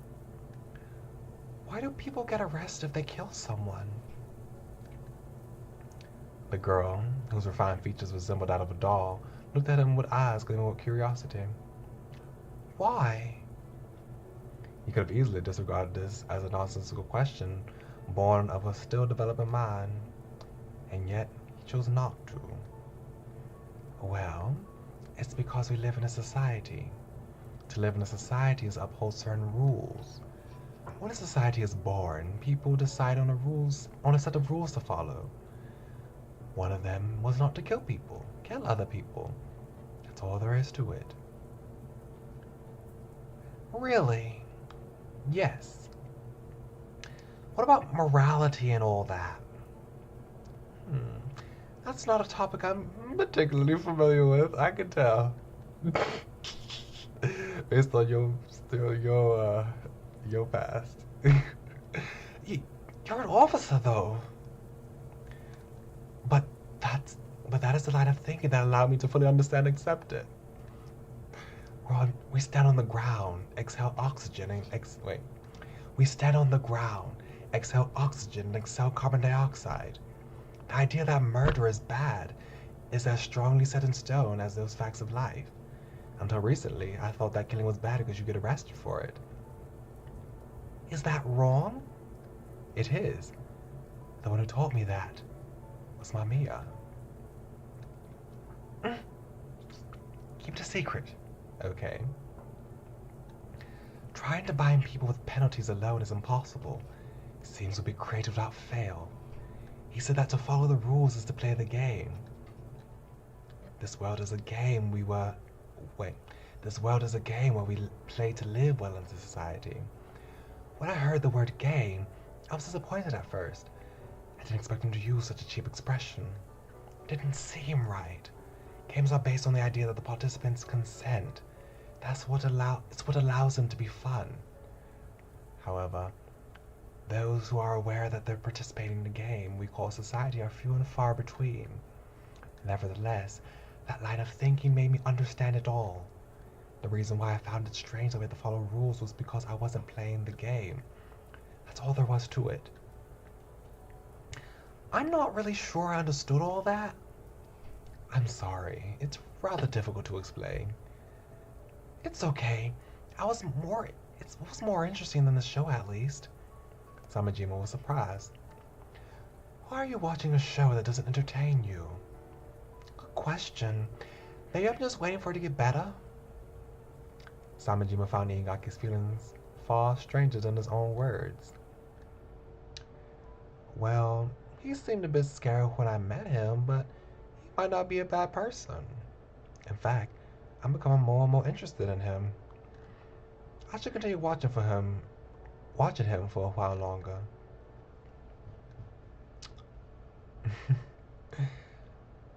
Phew. Late at night, Samajima was drinking water in the dark of the living room. It was clouded out, preventing even the moonlight from reaching in. On days like this, he always thought of MAMIYA. Samajima could see the bottom of his cup through the colorless, transparent water.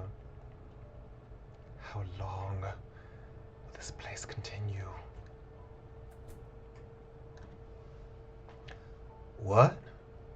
Why are you here? I could be asking you the same. Did you wake up to go to the bathroom? I don't have time to go along with your bullshit. The fact that he wasn't playing along with left Samajima quite shocked. Then why are you here? No reason. I just took a midnight walk for a change of pace. Do you not like this place? Not even Samajima himself could quite tell why he asked that.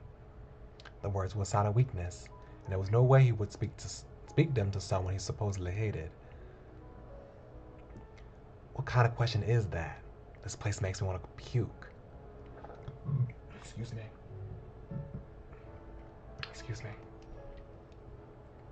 We're all licking each other's wounds while we sharing whatever we have. That kind of feminine shit makes me sick. I gotta be considerate of them too. So yeah, screw living like this. Samajima could no longer contain himself. His long arm reached for Arisingawa's neck and lightly grasped it. Huh? Samajima had no idea what kind of face he was making at the moment. He loathed this man. He had never experienced feeling so subdued. Was this murderous intent? Loneliness? Samajima had no name for the feelings welling up in his chest. However, the power he poured into his grip was as weak as that of a hand sheltering a baby bird. His narrow gaze bored into Arisingawa's surprised eyes. He finally stopped resting. This man.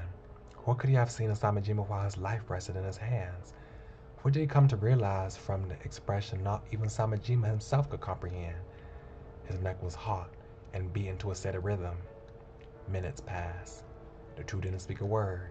They listened to each other's heartbeats in the dark, with different things flashing through their minds. Samajima slowly let go, prompting Arisingawa to quickly put some distance between them. Hey, Samajima. I'm going to bed now. See you. We can't actually go anywhere. Mami didn't allow that. We're in this world. This hell. And all we can do is swim around like a bunch of fucking tunas. You're like that too, aren't you? You goddamn migratory fish. Why? Why is he acting all so high and mighty?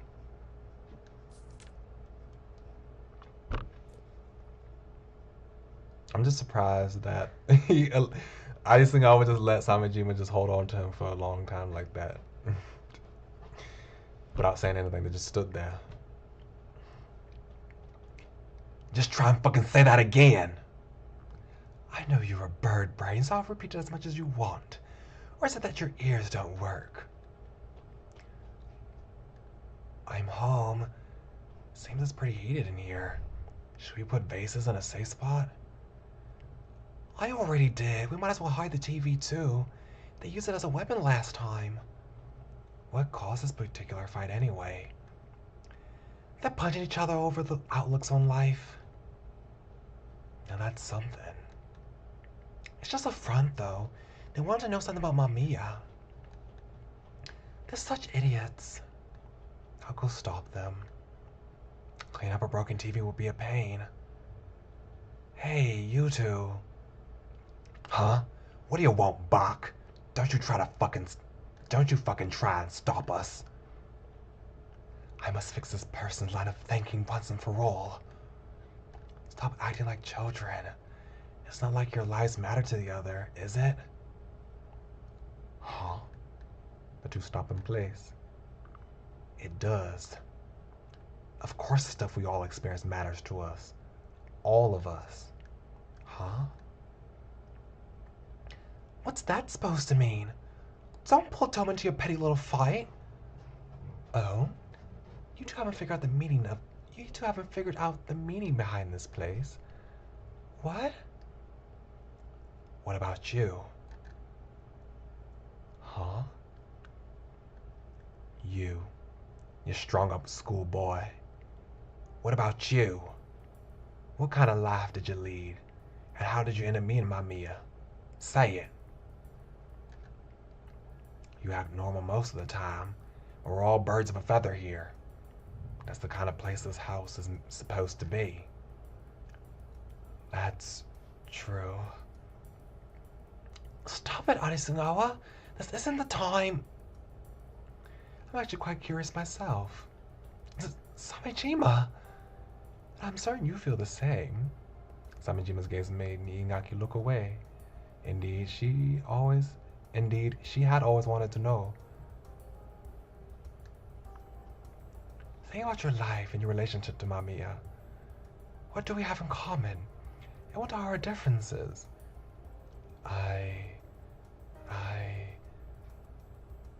You don't have to say it, Toma. You don't have to say a word about our lives. It has nothing to do with Mamiya coming back. Once Mamiya comes back, we don't have to live like this anymore. We'll be able to finally leave this awful place. Huh. Man, kids these days are a bunch of limp dicks. Oops, I missed. Oops, skip it, let's skip it. Aren't you ashamed of having to hide behind a woman? Arisugawa! You don't have to say anything. Yet. We'll have you talk eventually, though. And man, will you talk. Hell, we're gonna be needing an index. I'll talk too. So will this guy and Niigaki. Everyone here will have us all remember the meaning. The reason why we're here. Make sure you polish up your oratory skills so all goes nice and smooth. Alright?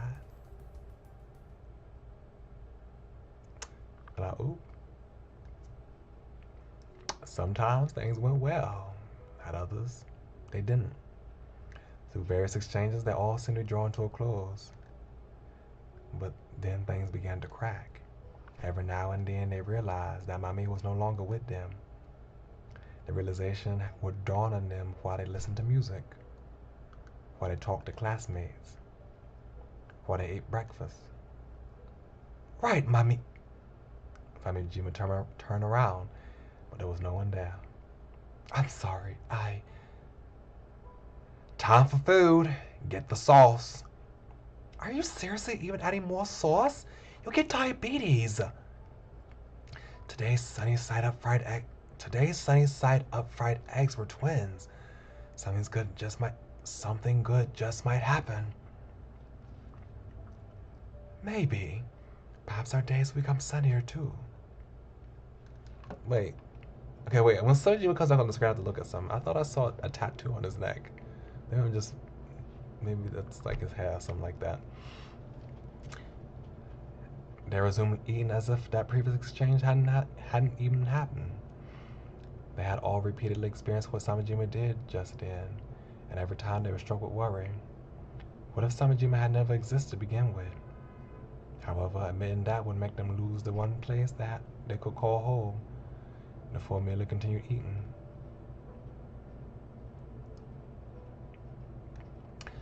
What a twistedly unusual way to live together. It's bound to fall apart in a second now, but they act like they don't even realize it. Under these circumstances, it's only a matter of time until things go wrong and they start breaking down.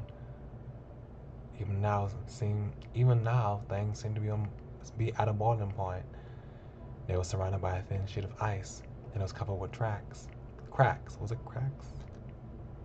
Yeah. Even so, they continued to dance without realizing it. The one who stood on those cracks the most was him.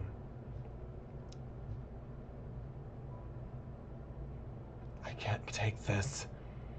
The echo Tomo's voice filled the poster in the living room. It was a rending voice that no one had heard him use before. Niigaki, Arisugawa, Samejima were all at a loss for words. I'm saying I've had enough of this way of life. Our opinions, our rhythms, nothing matches up. We're all in dissonance. Mamiya. Mamiya doesn't even exist. The words that escaped his trembling lips stung like a knife in the guts. Only the ticking of the clock broke the ominous silence. No one said a thing. There wasn't anything to warm up the frozen atmosphere. Their minds went blank. None of them knew what to say or what was even right.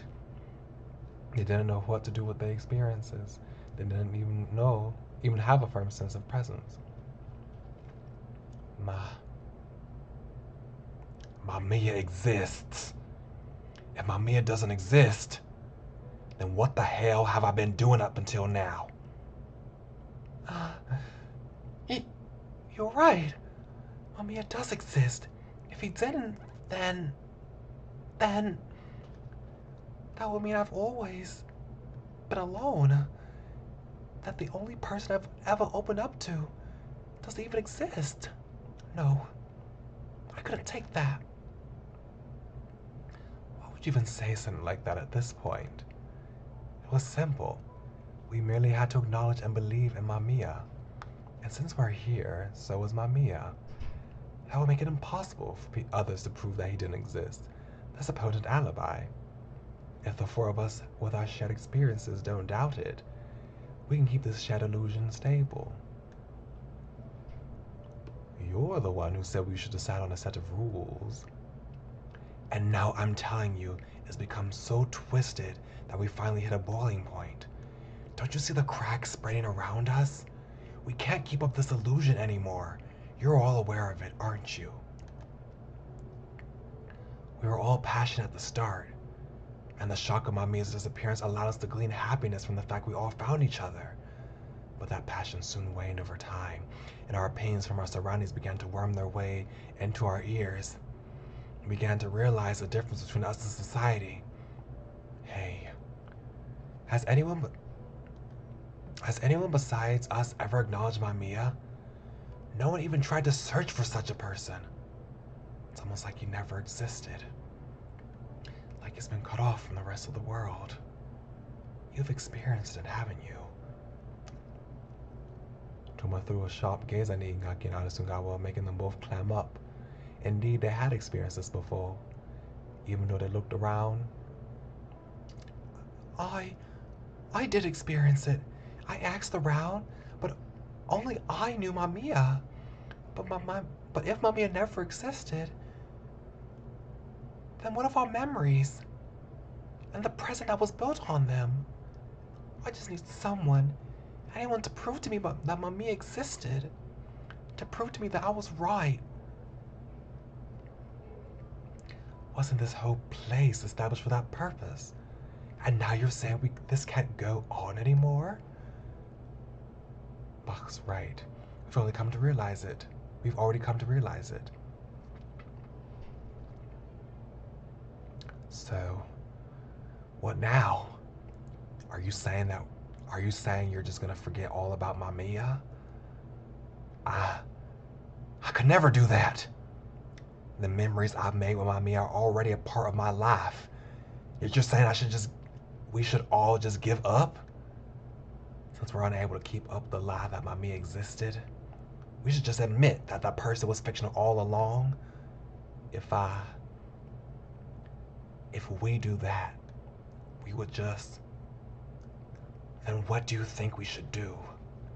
How can we put the period at the end of its reality? We should just end it once and for all.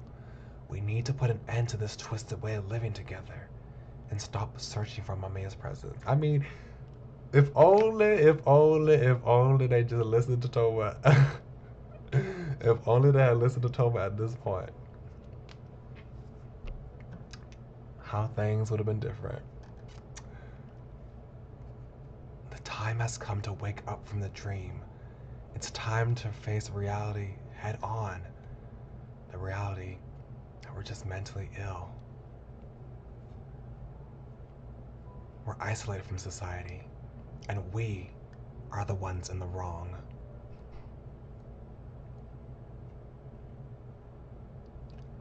You're saying that we're wrong. I already know that. I know that. But if we break down, if we play along with society, then what will become of our MAMIYA? An entire person would literally disappear in the strictest sense of the word, and no one would be any wiser.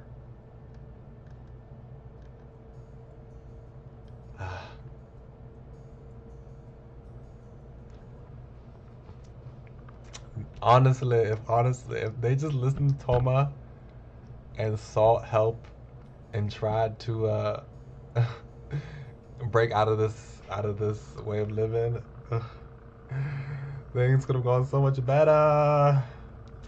But alas, that did not happen.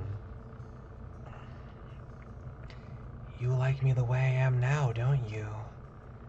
Oh, don't make a face like that. I'm sorry, Satoru. I was like, who? Wait, Satoru? I've heard that name before. But I have heard that name before, but I was just thinking of Satoru Gojo from Jujutsu Kaisen. I was like, oh, Satoru, oh, that name, wait, Satoru Gojo. Like, oh wait, no, that's a whole different franchise. He would not be in this game.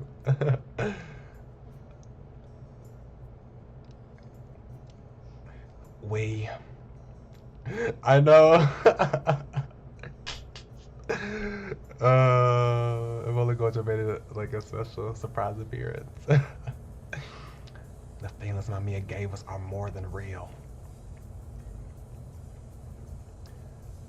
Mayuri, don't force yourself. Go at your own pace. Cry when you want. And don't be so tense around me. No one will hurt your pride here. Since we're the only ones who know Mamiya, Mamiya will vanish the moment we look away. Toma, once you get to a point where you can talk about everything that's happened to you with a smile on your face, I'm sure you'll become stronger. Mamiya! Mamiya! Mamiya! Mamiya! No, Mamiya! Ugh! We're the only ones who know Mamiya. Mamiya doesn't exist in this world. We're mentally ill people detached from society. So, since we can't play along with society, we have no choice but to break it. Let's use our power and spread the word of Mamiya to many, many people.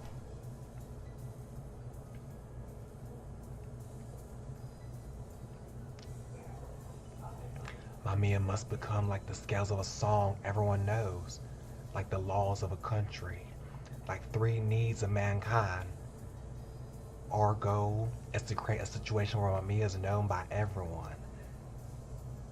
Mamiya saved us, so now it's our turn to help those in need. And every time we do that, Mamiya will be remembered. With gentleness and broad-mindedness, let's help others. Like the giant moon that set above Tokyo Tower that night.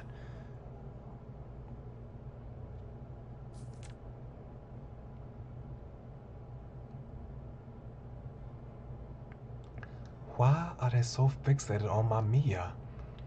Mamiya is nothing but an illusion that doesn't even exist in their world. The moment I muttered that, I felt a certain discomfort in my left arm. What? My hand is itching? Urged on by that peculiar sensation, I ended up taking off my glove. My hand, which had been protected by the glove all this time, suddenly had countless cuts on it. And this is a scene I never understood. Like, was this just... How did that happen? Maybe I'll notice something later this time, but I didn't understand how I got those cuts. Huh? What's this? I checked my other hand too and found it similar, covered in reddish... Oh gosh, I'm so sorry, y'all. Excuse me. Found it similar, covered in reddish lines. When did I get those wounds? I always had my gloves on. I looked at my palm and saw a red line appear out of nowhere, making it look like I was being cut by something invisible. Huh? It began at the tip of the middle finger, then went down to the wrist. Huh? It's so weird. Wait. It went to the tip of the middle finger, down to the wrist, a red line. That's very interesting. Ah! I could feel it. I could feel the lines forming under my clothes, on my elbows, my upper arms, my armpits. I was so utterly befolded by what had just occurred. Gah! I suddenly felt a sharp pain, the kind you get from a paper cut, flare across my entire right arm. I need to be careful not to dirty the books. My palms, as well as both my arms, were bleeding without end. I ran back to the librarian while still trying to stop the bleeding. Miss Librarian. Oh, what's the matter, Nuts? My arms are... What? Your arms? What is this red liquid? Is this the thing they call blood? It took you that long to realize. Blood. So this is blood. With a complexion as white as marble, the librarian looked intently at my injured arm. Do you have something I can use to stop the bleeding? Yes, we do. We have something to stop the bleeding. Unfortunately, there are no first aid kits around. These types of wounds never occur here, you see. Great. Not to worry, though. There is a hospital some distance away. I'll go there and get one. Thank you. And, I'm sorry. Oh, do not concern yourself with it. In any case, just wait just a moment. I'll be back shortly. She grabbed her coat and bag before running off like the wind. That was blood. It was so red. Yeah. Left alone, I looked up at the clouded ceiling. Surrounded by black books, this place was like the bottom of the sea. I looked up at the spines and saw faint numbers on them. Some were familiar, while others looked more like complex hieroglyphs.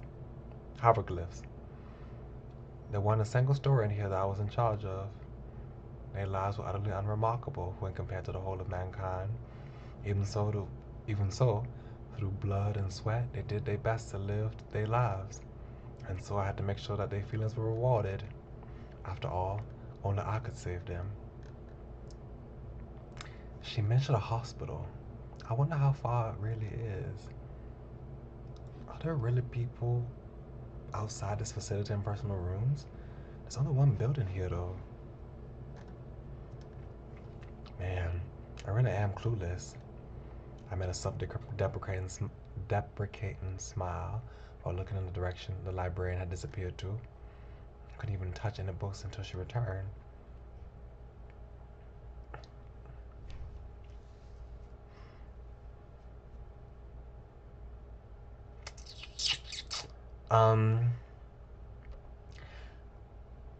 Greetings to you. Hello. I felt my shoulders trembling, and it was the first time anyone other than the librarian had addressed me. She wore the exact same uniform as her. In other words, there were other librarians and spectators around. And the one behind the door. Has he ever worked here? Oh, I thought we was about to have a conversation, but she just said hi. Apologies for the wait. I brought some bandages. Or plasters, as they say in Britain. Gauzes and antiseptic. You've no idea how much I appreciate this. Now, I'd like you to sit down and show me your arm. Are you sure about this? Absolutely. I've learned how to treat a bleeding wound. I did as told and presented my arm to her, after which she sat down next to me. This might sting a little. I can handle it. I must say, though, the strangest things seem to happen to you. Normally, the spectators never suffer injuries of this kind. The sense of astonishment in her tone was clear as day. Really?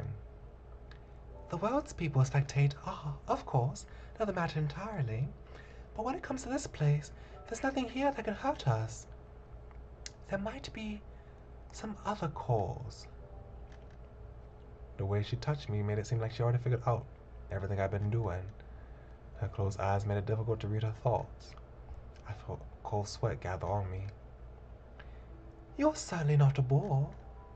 A what? People like you are truly a rarity. You got hurt, yet you remain fixated on a single story. What is our Lord thinking? I would prefer it if I didn't have to deal with uncertain variables.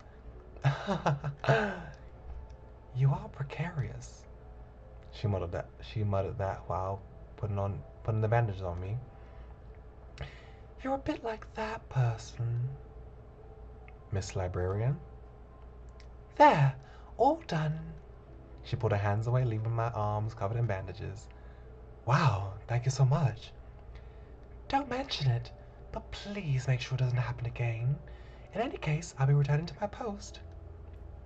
She vanished beyond the bookshelves before I could say anything in response. That person.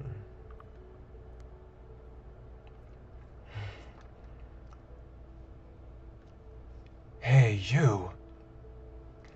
What's with all the sighing in front of my door? So, do you know what she meant by that person?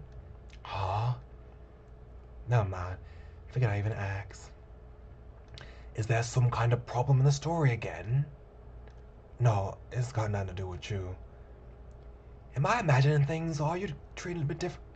Or are you Am I imagining things, or are you treating me kind of differently this time?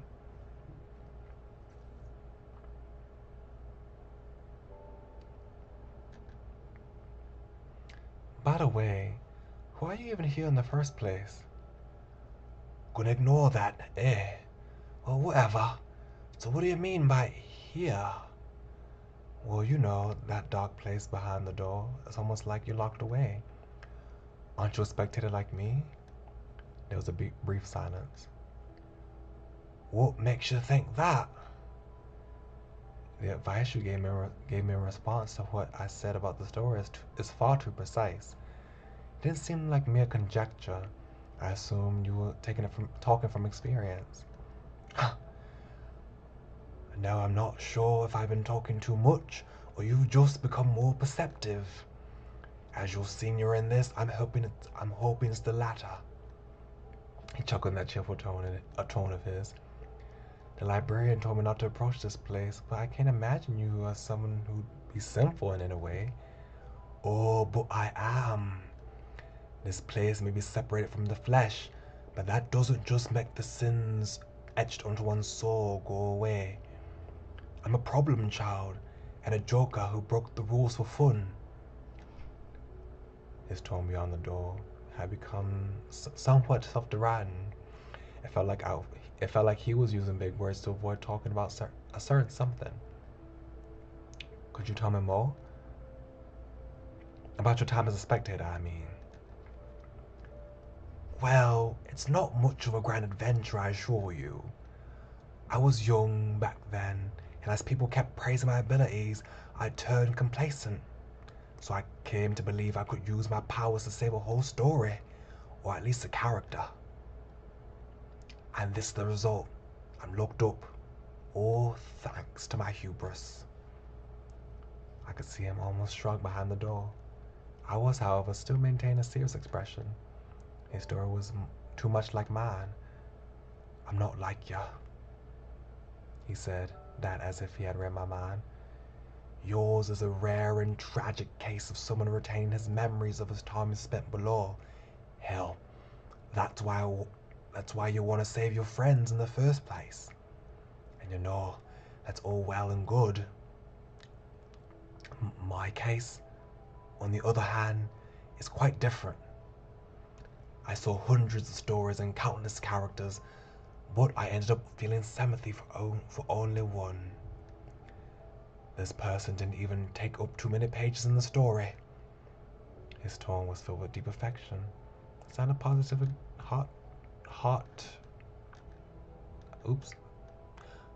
heart-rending. Okay. Do you regret what you did? Do you regret breaking the rules and being caught for trying to save someone? No. His tone turned gentle. Well, my circumstances don't really have anything to do with yours, so you might as well forget all about it. I can't just do that.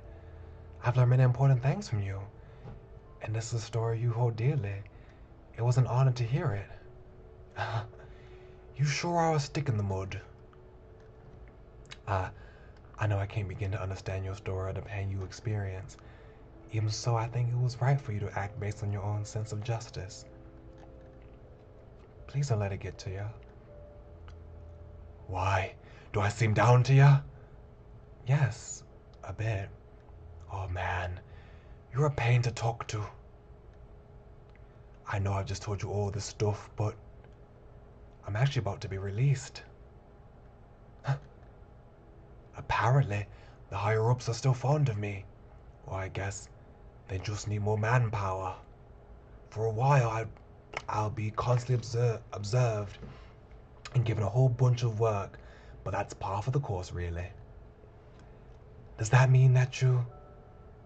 Yeah. I just might get to see your face, newbie. Go produce some results before that happens. Why don't ya? I will. Well, this went on for far too long. She warned you, didn't she? There won't be a second time. Go back. Okay. See you next time. He might actually be released. He seemed genuinely humane and was someone I respected. He sacrificed everything for the sake of love. The fact that he will be soon free made me happy like it was happening to me. Bandages beneath my leather gloves, the sound of his bashful voice. I smiled, feeling as though the world was moving in a wonderful direction. I'm still upset. I'm still upset about his fate from the last game. I'm so upset. I'm still upset by that. All right, I'm gonna do my best to follow the rules, to play the game. I will treasure the words you've taught me. I know my role in society. If I consider it my job to to keep in check the people who don't understand that, it makes me feel like I'm carrying on your legacy. It truly is an honor. Samijima, come here. Yes, sir. You handled.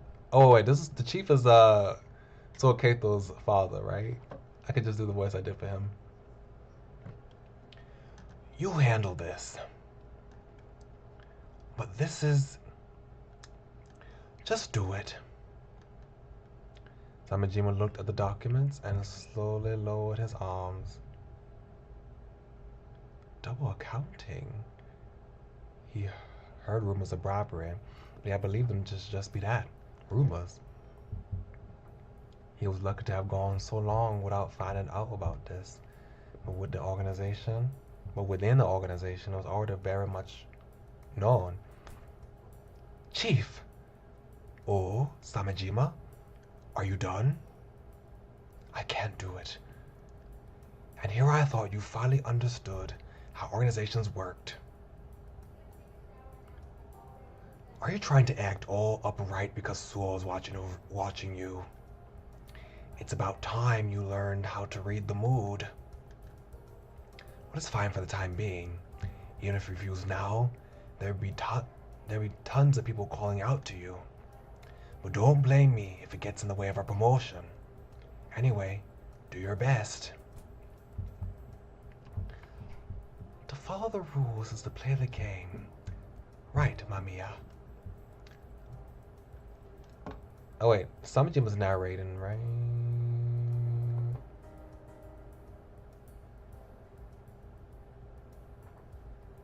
No, this is third person. But is this first person right here? Wait. No matter how hard you tried to be an upstanding citizen, if the others had no intention of ever obeying the rules, then doing the right thing would only make them treated like a nuisance. Am I in the wrong here? No matter how much I try to do the right thing, if the judge is a fool, the rules will just lead back to disorder. In the legacy version, oh wait, he is narrating the story right now, right? Or is he just thinking about it? He might not be narrating right now, but he's probably will tell the story later. But even you, I think I was writing a story about MAMIYA though. Okay, so this is probably when he tells the story after this. I can't. Aisungawa, your lip's bleeding. I'm sorry. I just can't write my story. Huh? I'm utterly unable to convey MAMIYA's qualities, charms, humor, or knowledge. What? Why? Why can't you do it? Don't give up, Arisungawa. If you can't do it, then we... Do it! Come on, just do it! Write your story already! Why can't you just do it? Niigaki. Why? So, it seems that not a single one of us was able to feel it. We couldn't overcome society. We lost. All we did was realize how utterly weak we've been. Just the act of living is making my heart wear out. It's always been like this. The road is so hard to live in. The only reason I managed to get by was because MAMIYA was there. No matter how many memories we share, none of you are MAMIYA. There's no point to anything if MAMIYA is no longer around. Why? If MAMIYA has no shape, then that means she can stay around without ever dying. But then why? Why aren't you here, MAMIYA? Why didn't you take me with you? A world without you has no meaning whatsoever. Why? This is a lot to endure. The afternoon moon above was so much fainter than at night. Oh. MAMIYA is so far away. The disappointment had turned to fatigue, and soon enough, they no longer had the will to muster up any more courage again. Okay, so I guess instead of Samejima narrating his story like in the Legacy version, his story is just going to be interspersed throughout the 1999 story. Like, I'm seeing different scenes just spliced in instead of it being like a continuous timeline that Samejima's telling right now. Is that how it is? And Natsume's narrating the story. Samejima's not narrating this time. Samejima was standing atop the pedestrian bridge because it's in third person. The many cars were passing by, and not a single person spared a thought for MAMIYA. That fact alone couldn't have been more obvious. However, it made Samejima's heart ache. As he walked, Samejima mulled over everything that had happened so far. The countless times Niigaki had run away from him. The time that he and Toma ate sashimi in secret. Oh, excuse me. The pulse he felt through Arisungawa's neck that night. Oh, wait, no. Wait. Is this is the present, quote unquote, the present right now. This is not his memory right now. And the pink house that Samejima had picked. Back at the beginning of it all, when they had the first chat at the cafe with a view of Tokyo Tower. The first one to suggest talking about MAMIYA was Samejima. It felt only apt that he would be the first to open up in this place as well. What's wrong, Samejima? Okay, so now he's gonna tell the story. Okay, I see. So this is like how the Legacy version. Okay, we just got a glimpse of his police officer life in the beginning. You called everyone here. What do you want? I'm a busy guy, so you know, just so you know. Thank you for gathering here.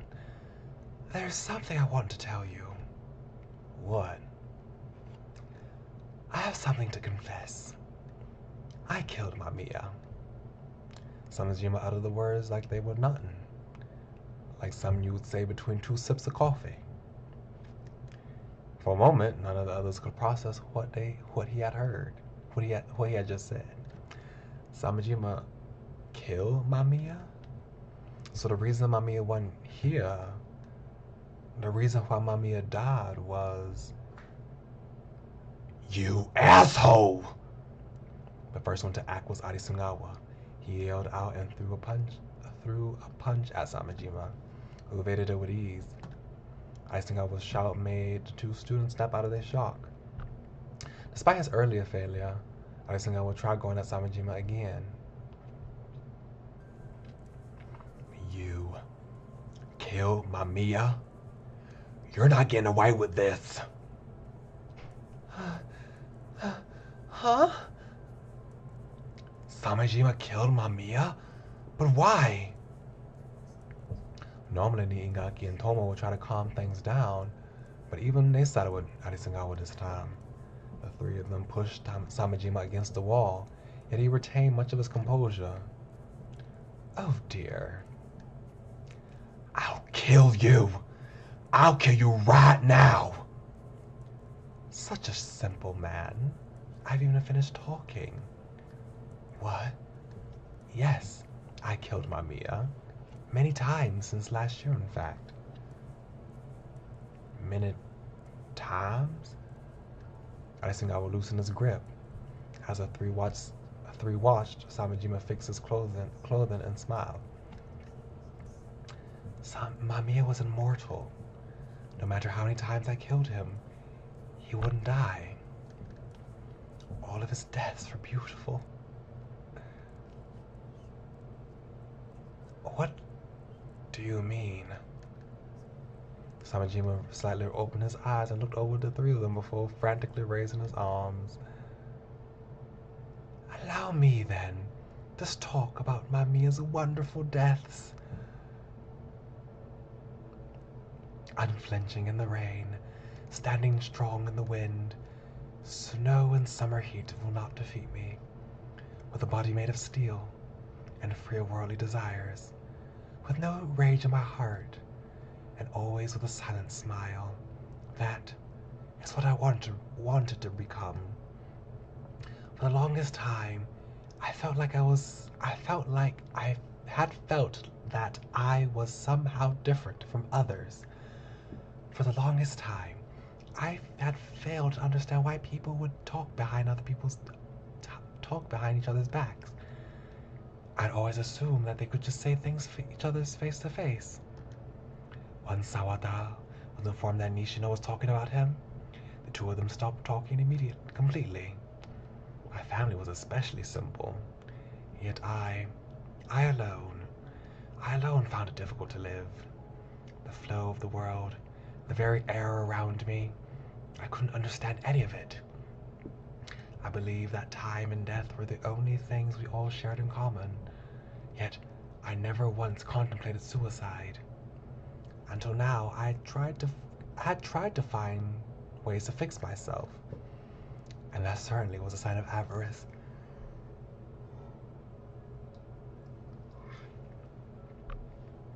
I should have been more modest. Oops. That would have allowed me to live in this world as others did. The world was so tumultuous. The crowds, the worthless pieces of meat, the sounds, why wouldn't they ever cease? I would often think about it all. I would often think that it all ought to stop, like a closed water tap.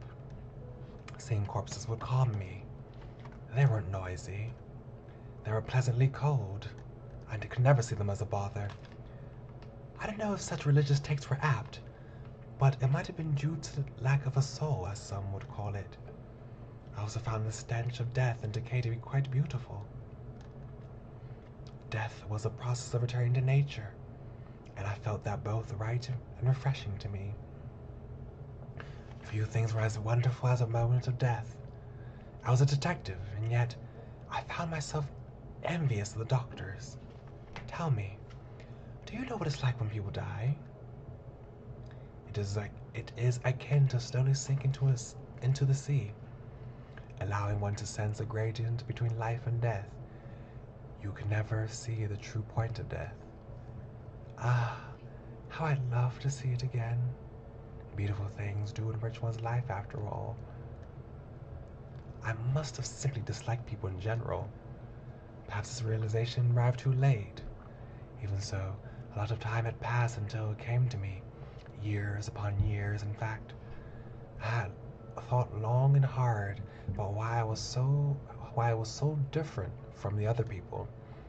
Oh, but of course, I was going to talk about meeting with MAMIYA, correct? Apologies for keeping you waiting. I implore you not to lose your temper.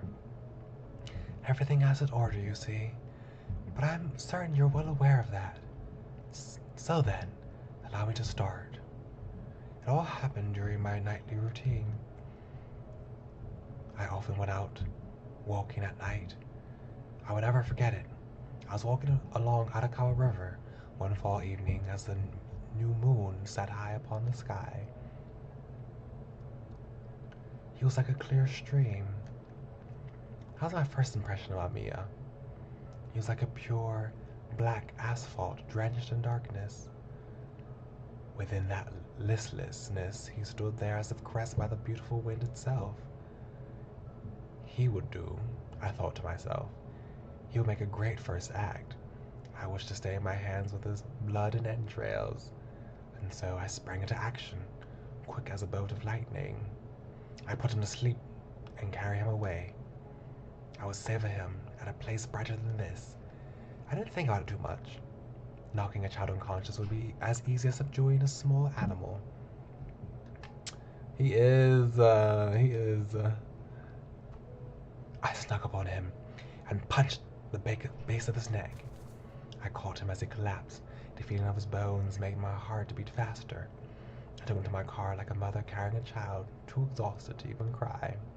In retrospect, I certainly let my guard down. Sheer excitement got the better of me. That was why. You've been very naughty, mister. I'd expect to hear a voice right in my ear. What now? Are you just gonna throw me in a car? Watch me as I wither away? Or tear the flesh from my bones? Oh? How is he reading my mind? I won't run. I couldn't even if I wanted to. It's not a big deal anyway. Why wasn't he crying? Because I'm interested in you. Ever so softly. That androgynous voice passed through my eardrums and ravaged my brain directly. As I felt an overwhelming sense of goosebumps cover my skin, the boy looked me straight in the eye. The mode, the universe expanding in those eyes, was profoundly vast.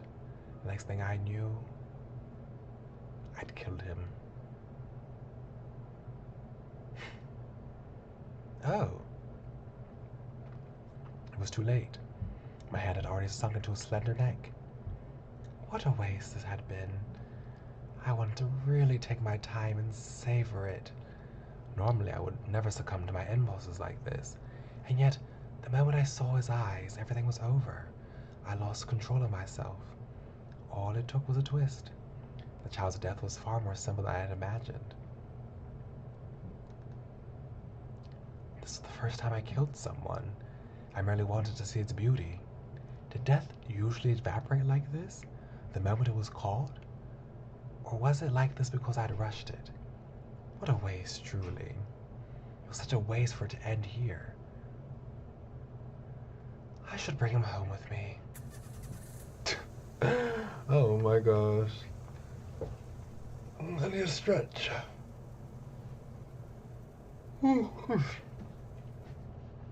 I hid the child in the bushes and drove my car from the parking lot. I took out a large icebox meant for fishing and forced his body inside. I'm back! While driving, I had many things on my mind. Would others be so worried about the police? Personally, I didn't worry about it at all. Even if the truth got out, I was confident I could get away with this. As an officer myself. Excuse me. I knew what they found difficult. I knew what they found difficult to address. More importantly, I had to deal with the child in the icebox. Was I to freeze him, dismember him, and label each of his parts? Perhaps I could create a studio for him and keep recording until the decay set in. Oh my gosh. That is so gross. I would never get over that. I could not believe that someone could think about putting a body in a studio, setting a camera, and just watching the body decay over time. That is crazy. Many ideas came to mind, all of them equally enticing. I felt like a fisherman thinking about how to cook his bountiful catch. All right. I took the icebox in the bathroom and opened the lid. Inside I found the body of the child I had forced inside. It was flattened here and there. I felt crushed by the realization I had wasted him. Suddenly, I was struck by the idea to keep an aquarium like a Medica. I remembered that I had an aquarium from the time I kept tropical fish. I was sure to learn many things while watching him float in the water. My heart began to beat faster just thinking about it. I took out the aquarium, cleaned it up, and filled it up with water. It was full in no time. However, I felt that he would be quite cramped in there. I had to make him smaller, to make it easier for him to swim. I returned to my room and grabbed my favorite hunting knife. It gleamed in the moist air of the bathroom. The moment I raised it over the boy. You killed me?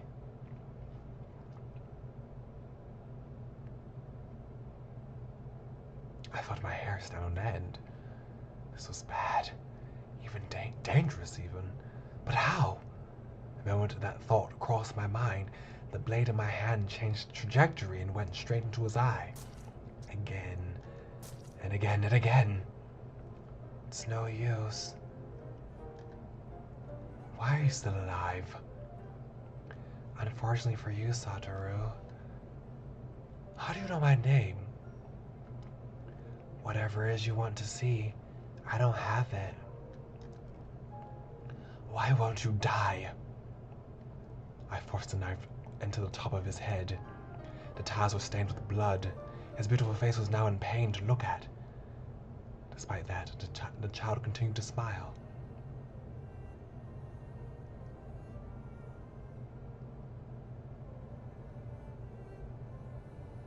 I'm so glad. They say ahs. Let me see. Until it's ah. Okay, so I'm glad they covered up the eye that he probably stabbed him in. Let's talk, Satoru. I know you wanted to do it. To have fun with me. Slowly. My hand came to a stop. That was an attractive idea. That was an attractive idea. His androgynous features. His unbefittingly seductive words. I still felt as though I was being invited to take part in a game considered strictly taboo.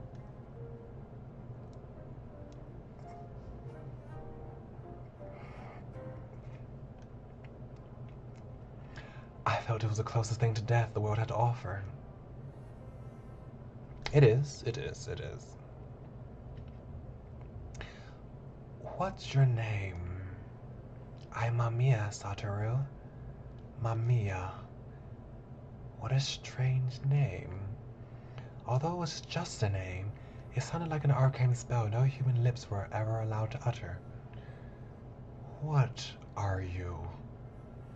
I furrowed my brows, making my voice hoarse. He didn't seem to care, though. He raised his blood-stained head and brought his face closer to mine. We were close enough to kiss, and he... You can let yourself loose, Satoru.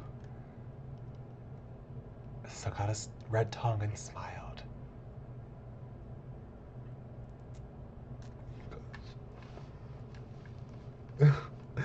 Oh my gosh, Samajiwa is. That was the start of my cohabitation with a strange boy called MAMIYA. Several hours passed since I sunk the knife into his flesh. He had lost more than enough blood to die, yet he still continued to breathe. Why not just give up and sleep? The sun's about to come up. Not yet. Not until I see you die. Are you afraid that you will go to sleep and wake up, only to realize you've been dreaming? Afraid? Me? Certainly not. Also, this isn't a dream. I did actually kill you. You're right. This isn't a dream. What you feel right now is as real as it can be. But that makes it even harder to understand. You should have died when I twisted your neck and stabbed you.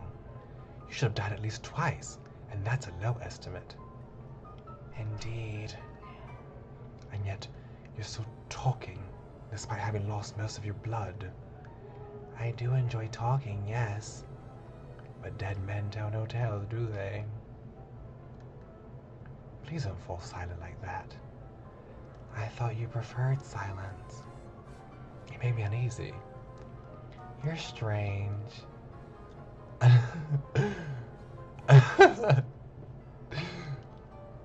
Until today, I never met anyone stranger than myself. My words got a chuckle out of MAMIYA. It was fitting for a boy his age. Before I realized it, I lost consciousness.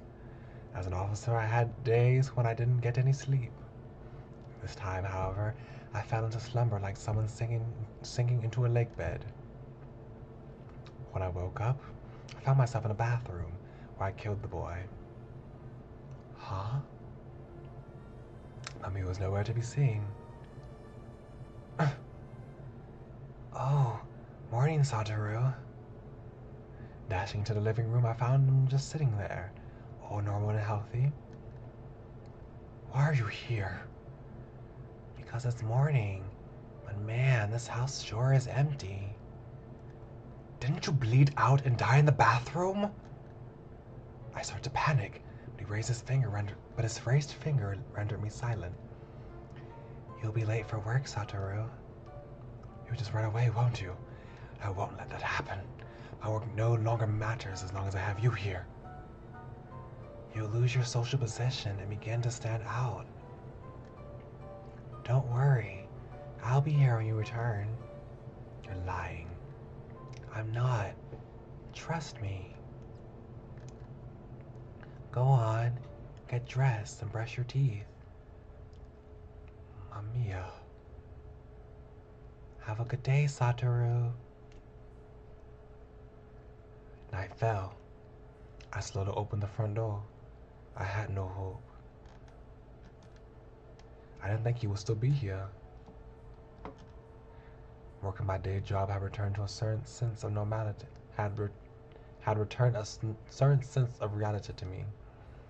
There was no way I could kill people so easily. Oh. Yeah. It was similarly impossible for a person to be alive after having died so many times. I was beginning to entertain the idea that this had all just been a daydream. The only reality I had was the one I felt in my hands. The living room was dark.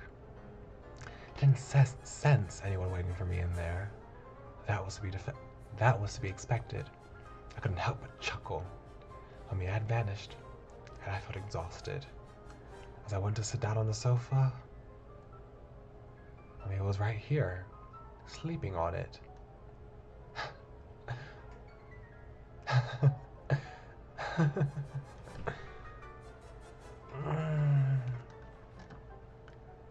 Welcome back, Satoru.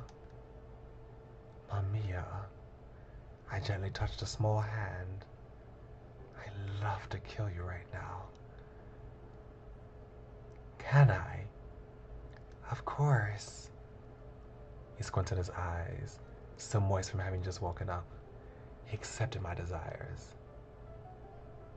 I went on to kill him every single day after coming home from work. And no matter how many times I killed him, MAMIYA would never die. I chose to accept this as fact. And so, I thought of countless of ways of murdering him. I punched him, drowned him, flayed him. I broke his joints in strange directions. I left him in a room with high carbon monoxide concentration. Man, he's giving Monokuma a run for his money. Monokuma can get punishment ideas from Samajima. He died every time. And every time, he'd wake up again and talk to me as if nothing had happened. Say, Satoru, did you ever love... Did you ever love someone when you were little? I think I did, yes. I'd forgotten her name, though. It was still in elementary school, you see. What was she like? She had bobbed hair and a playing face. Looking back, she wasn't particularly cute at all. Rude. I don't even remember what drew me to her. I ate a sandwich and talked to the shackled corpse. It was a simple egg and ham sandwich. I used the butter I ordered, plus some fresh eggs, so it wasn't bad. It wasn't as bad as you'd expect. Mamiya seemed to enjoy chatting with me. Talking wasn't exactly a forte of mine. I didn't think I'd make much of a conversational partner. When talking to Mamiya, though, none of my worries showed on my face. The smell of decaying blood, the pleasant sensation of bread against my teeth, and finally, the casual little chats Mamiya and I had. I enjoyed this space. It gave me something I hadn't felt in a while, a sense of peace. They were gentle, quiet days, and they seemed to pass by in an instant. I felt like Mamiya is the only person to ever talk to me. Why? I sometimes have that feeling come over me. Perhaps that's just how it is. We've talked many times, and each time I came face to face with my own immaturity and naivete. I became focused on arguing him down, and the next moment, I would notice the color of his eyes. His green eye had an arcane light to it that seemed to embrace my heart. His black eyes seemed to reflect my hideous self in the mirror, like a clean mirror. It was like being submerged in a lake at midnight.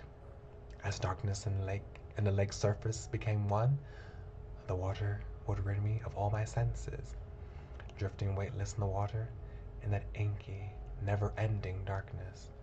I felt at peace, as though having entrusted myself to the Almighty. It was an indescribable kind of bliss that nearly brought me to tears. I felt happy being lost in the bottomless depths of those eyes. They passed through my brain and melted into my very consciousness, leaving me at a constant loss for words. I found myself profoundly entranced by every clever inflection spoken by his girlish lips. Mamiya's words had always greatly impacted my daily life. They had a particularly notable influence on our relationship with society. One day, Mamiya and I were eating at the table. I was enjoying a sirloin steak. I cut into small pieces and used a fork to bring them to my mouth. Mamiya was eating steamed buns with milk. He drank it straight from the 1 liter paper cup, making loud gulping sounds. Lunch with a corpse was quite fulfilling. Jiwa. What is it? You're not eating. Oh. Are you worried about something? It was rare for me to expose myself like this. In Mamiya's presence, I couldn't help but just let my guard down every now and then. Well, I don't feel so good at work. My job always requires cooperation, since acting solo is generally looked down upon. As a result, I often have to cooperate with other people. Recently, there was a crack in the relationship between the team members. Did you notice that yourself? No, my superior pointed it out. I didn't even think about it until then. And, well, I'm the leader, so I'm supposed to do something. Society says that men rarely talk behind each other's backs, that there's no drama in our relationships, but I don't agree with that. In fact, I find that men are more ambitious and jealous than women, and they so often do what they can to bring others down. I mean, have you read a history book? If you read any history book, you would know that for a fact. At the very least, I tried to make sure that it wouldn't happen at the police station I worked at, but it didn't go well. I just didn't understand. What is so acceptable to say? What makes people upset? I sighed and continued eating my sirloin steak in silence. This has been on my mind for a while now. Is there a way to make them stop talking behind each other's backs? Mamiya stopped to think for a moment before speaking up. You can't do that, Satoru. You can't just stop the flow of other people's words. Even if you shut one or two people up, someone else would speak. That's how rumors work. That's how they spread and circulate. The boy stood up and walked to me. Listen, Satoru, this world is a game. A game? I made a suspicious face. I was disappointed, frankly. I didn't think you would use such a stale expression. You're thinking something rude, aren't you? Oops. Listen, this world is a game about trying to do well in society. Oh? What are the conditions for playing a game? Well, the rules that each player understands. I'll say it again. Society is a game, and so is the organization you belong to. You mean the police? Listen, Satoru, not saying bad things about people and their presence is just another rule of the game. It's not about you not reading the mood or not being able to understand people's feelings. It's the same principle as the ability to use hands in soccer or double dribbles in basketball. That's all it is. A rule to make the game more fun. A rule. You've just learned that rule, and it will allow you to play the game properly, right?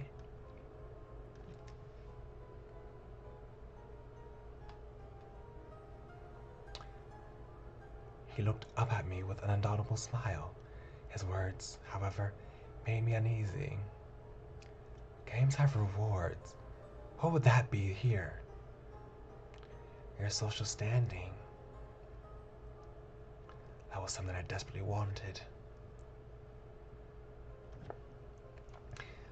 He's so useless. God, what a shitty assistant. He'll just run into a career dead end sooner or later. Right, Samejima? And there it was again. Things like this happen all the time in groups and organizations. Why was he asking me that? Why did he want my agreement? And how was I supposed to respond? I then remember what Mamiya told me. I know I said earlier that I think that he displays tendencies. He displays psychopathic psychopathic tendencies. With his lack of remorse and lack of empathy and asocial personality. But I also feel like that the talk about, like, it's not about you not reading the mood, or what was it? What did Mamiya say? He said, it's not about you not being able to read the mood or not being able to understand people's feelings. And he didn't even know that there was a fight going on at the workplace. I feel like there are also people who are neurodivergent can relate to that.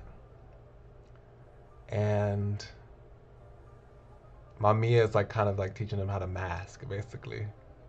He's teaching him masking, but he's framing it in the sense of a game.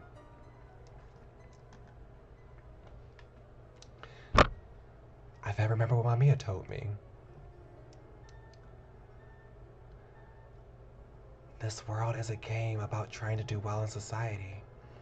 Not saying bad things about people in their presence is just another rule of the game.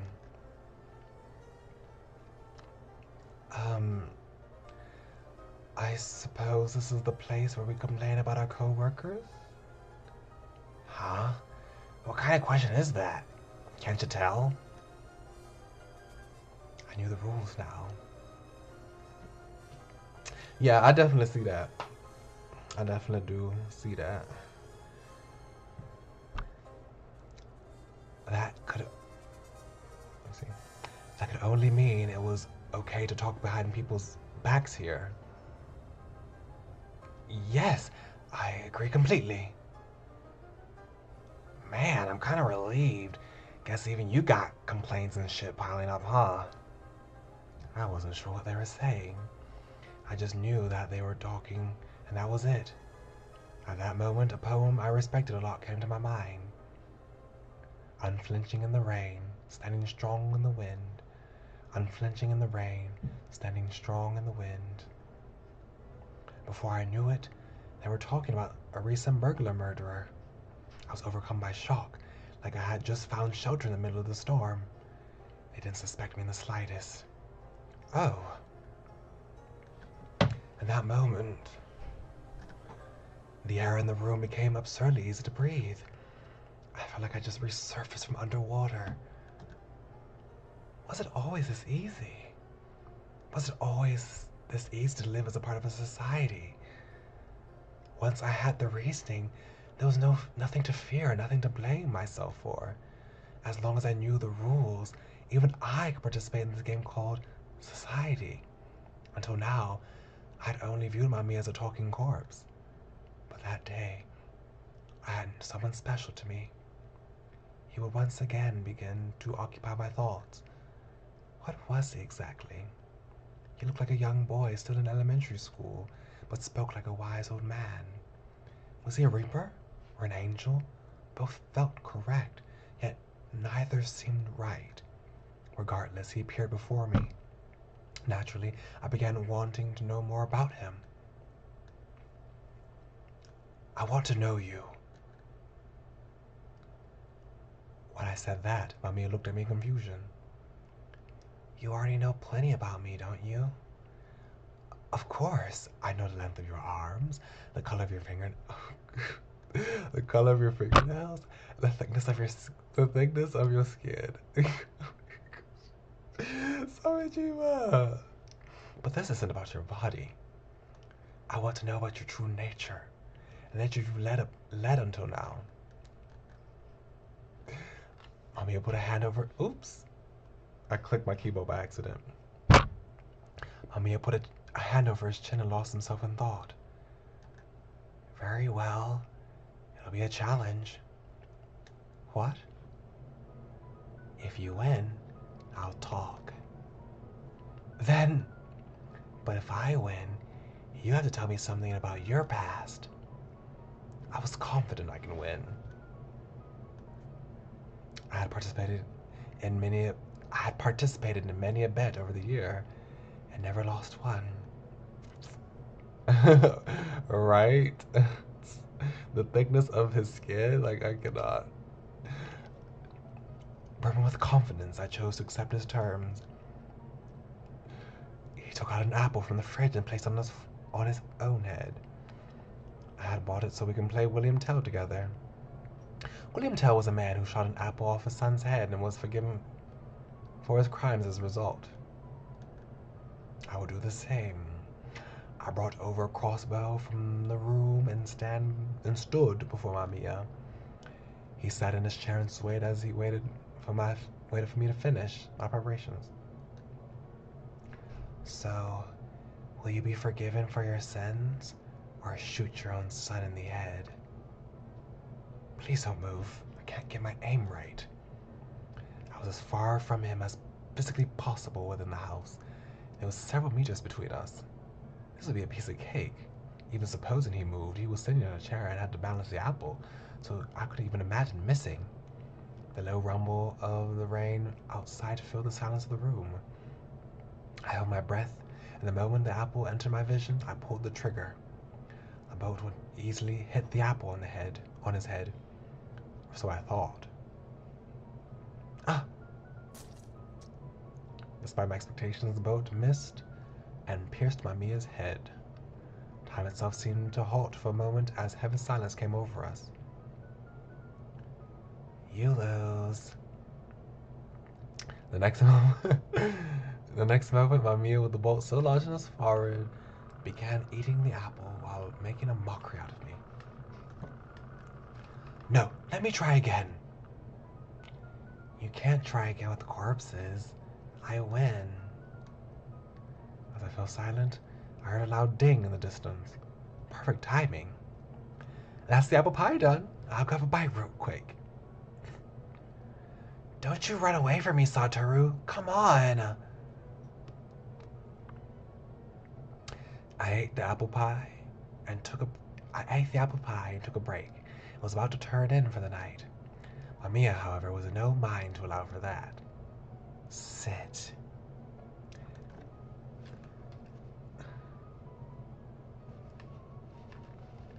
What's that meme?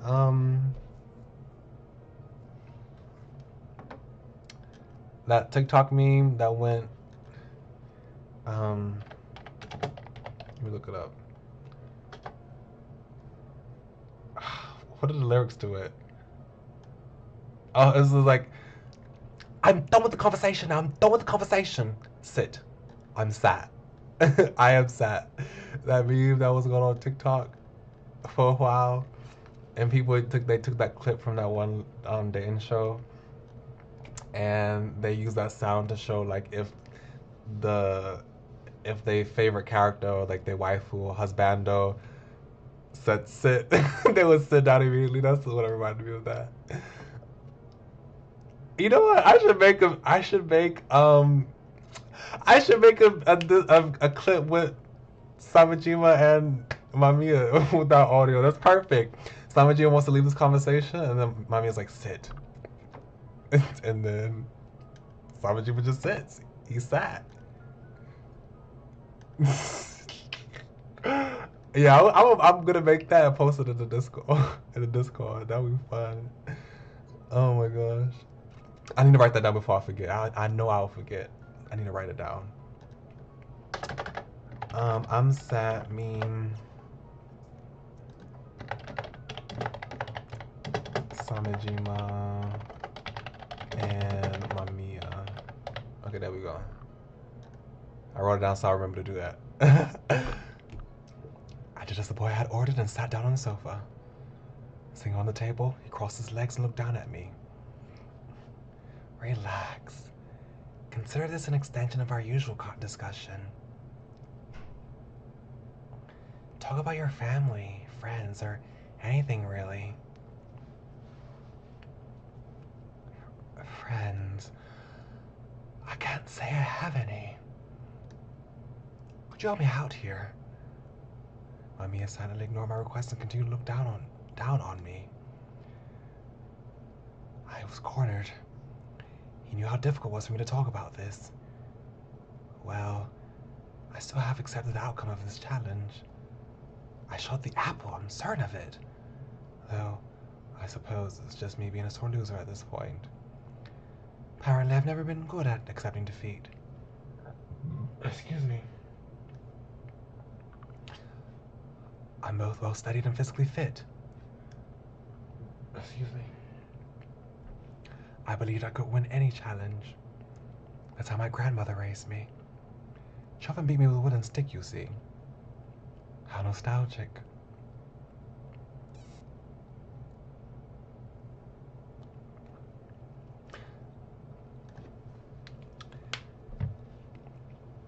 Back in elementary school, I was on animal duty. I looked after things alongside a short girl who used to buy her nails. We had several medicas in our class. The medicas in the aquarium that seemed large to me back then were very lovable creatures. The other girl had crab in school, so I was left alone to put the medicas in the bucket, clean the green water, and put them back in clean water. Naturally, the aquarium was made to keep the water clean for a long time. When in clean water, they looked somewhat happy, which in turn made me happy too. Then one summer day, it happened. All the medicas died. The pump had been removed and there were eraser bits in the water. Even as a child, I could tell this was someone's idea of a mean-spirited prank. Below the blazing sun, I buried the medicas in a nearby mountain. The medicas' remains made me feel nothing. Their lives seemed utterly without value. As I buried them, I felt as though I was looking at my own future. I didn't know why, but I was oftentimes treated as a bad guy. I hadn't done anything. I was only standing there like the others. However, someone said it was me who did it. They pointed fingers at me. I didn't deny it. Why, you may ask? If I was innocent, I should have stood up for myself, right? Perhaps that is true. Perhaps that is true. However, that seemed like a very difficult thing to be back then. Who would have believed me? What if I said it wasn't me?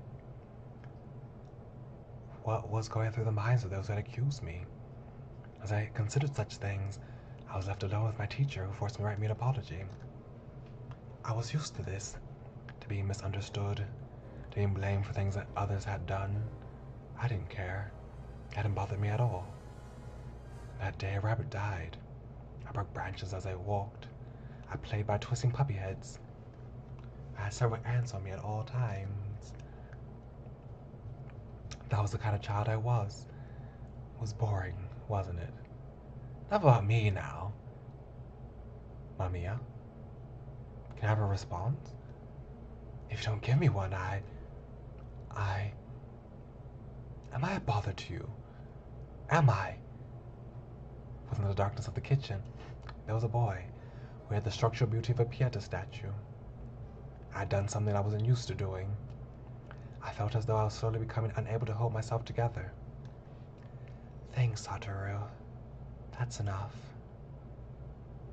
I realized I had knelt down and started crying, while MAMIYA was hugging me. Mami.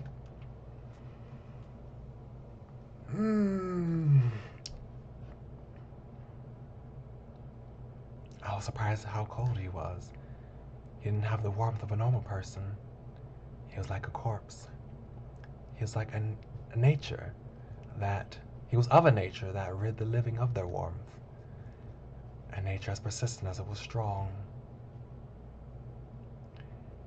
I can become someone who understands you. You cry during droughts. You wander aimlessly through the summers of cold. And yet, I can understand you. I heard those words with a freezing chill and saw a ray of light in them. I was saved. Oh, I'd always wanted to hear this. I'd always wanted someone to say this to me. Always. On that evening, I opened the curtains. The rain had let up, and there was a rainbow in the clear sky. I'd only seen a few of them in my life. So I felt as though this moment was an omen of sorts. Rainbows are so eerie. Why? Am I wrong? Am I just misremembering this? Didn't he see the rainbow outside in the Legacy version? Wasn't he standing outside when he was talking about the rainbow? I don't remember him being inside opening the curtains looking at it, but maybe I'm just misremembering. Well, there are these giant objects of indescribable color just hanging in the sky like that. Until now, I would just shut myself in on days I saw rainbows. I felt like the rainbow would consume me and take me away if I went outside. I see. What about you? I feel like I'm looking at my kin. I had to crack my back. I don't know if that picked up on the microphone. Unable to comprehend what he had meant, I ended up making a bitter scowl.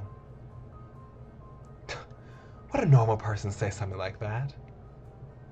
Well, rainbows are more often than not symbols of bliss. They probably make you feel lucky and happy. Lucky and happy.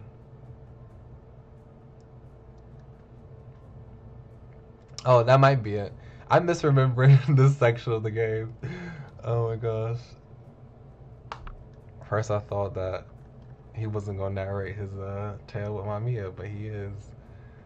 I'm confusing the different scenes together. Let me just read and not try to think too hard about this. Because apparently I don't understand what's going on. Imitating his words made me feel strangely cheerful. To me, MAMIYA was far more a symbol of bliss than some rainbow. I hadn't seen a rainbow since. I'm back. Hello there, Satoru. You don't usually come home this late. I stopped by an acquaintance's place and had dinner. Didn't you say you had no friends? MAMIYA mocked me with a raised eyebrow. He's not a friend, more like a mentor. He's my boss, essentially. I often meet his son as well, who often play lacrosse. How's he doing? He's grown quite big. It's only quite a matter of time until he outgrows me. I see. A strange silence came over us. We bathed in the pale moonlight, filtering in through the large windows. It had been a while since I last talked to a Mamiya that wasn't a corpse. I realized I could have normal exchanges even if the body before me wasn't cold. There was no chokingly unpleasant stench of blood either, and Mamiya was alive. Had the velvet carpet always been this vibrant? The outline of his sublime profile was accented by the light. It seemed as though moon dust had gathered on his eyelashes. Moon dust? Interesting. That's an interesting choice of words. I felt it. It moved me like few things could. You sometimes look up at the moon. Do you like it? Why? 'Cause you don't look at the moon the same way you look at me. Well, it's like you're being nostalgic for your homeland. For the first time ever, Mamiya was at a loss for words. Me? Yes. I see you can read people's hearts if you try, Satoru. In fact, I'd say you're really quite sensitive in that regard. The moon as a homeland? That might just be right. Mamiya? It's where it came from. Mamiya pointed at the crescent moon in the sky. You're a messenger from the moon. No, from the Trichiliocosm. The Trichiliocosm? I could hear the barely audible hum of a black refrigerator. You came from some place called the Trichiliocosm. Yes. As a person from the Trichiliocosm, how are you finding this world? The silence before his response felt unusually drawn out. My mouth was dry, my throat was tense. The sound of the fridge was starting to grate on my nerves. It was too loud, and the moon was too bright. I felt a deep, permeating ache. I didn't even smell anything. I find everything about it to be wonderful beyond words. He looked at me with those eyes of his. They made me discard all emotion. I felt a strong impulse surge through me, like I'd been struck by lightning. The word beautiful was woefully insufficient to express all this. I felt like an archaeologist who had just discovered the hidden truth of the universe. That's a strange metaphor. Or a strange simile, I should say. Would an archaeologist find the hidden truth of the universe? Wouldn't that be someone like a... Wouldn't that be wouldn't that be what a astrologist would do? Doesn't an archaeologist dig up the past? A fear and excitement had overwhelmed me completely. I couldn't sleep that night. I lay in bed with my thoughts as clear as day. I became certain of something. It was like a revelation. At this rate, Mamiya would disappear. He would leave me here and return to his wonderful Trichiliocosm. Within the deep, silent night, there was only the faint moonlight as it rained down on a lone silhouette. I put on black gloves like I usually did, and went to the living room where Mamiya would be sleeping. Satoru? He was wakened by the sounds of my footsteps. I didn't even give him time to realize what was happening. I grabbed him by the neck and carried him to the bedroom. You're being awfully impatient, more than usual. Shut up. I sliced his throat open. His slender body let out a silent scream and collapsed. I toyed with the idea of killing him. I did it so thoroughly, it would make all those other times seem tame by comparison. Oh yeah, I guess that's true. An archaeologist would. I guess that's something that archaeologists, at least in like popular culture seem to be doing. They go to lost civilizations to find hidden truths and artifacts and stuff like that that expose the truth behind the world that we live in.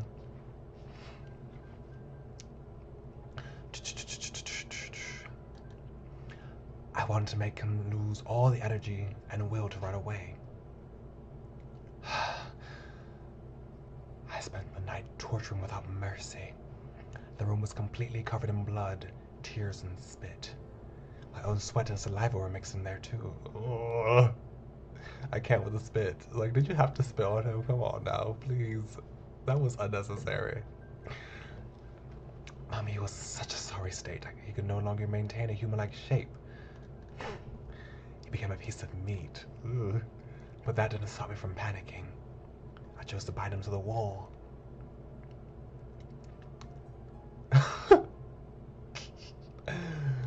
Good morning, MAMIYA. I brought you breakfast. I made some coffee and brought a sandwich to the bedroom. There was a MAMIYA-like thing in there, bound to the wall. MAMIYA-like. Something vaguely resembling MAMIYA in there. Oh, the sandwich. Oh, the sandwich? It's tuna and mayonnaise. Very delicious. I had the day off, meaning I can spend it all with you. I spent the entire day there, only ever leaving to visit the bathroom or to make food. I read books, sharpened knives I had hidden around the house, and the day seemed to pass by in an instant. Good night, MAMIYA. Poor MAMIYA, like, that is a sentence I never thought I would say, but it is very fit in the situation. Poor MAMIYA.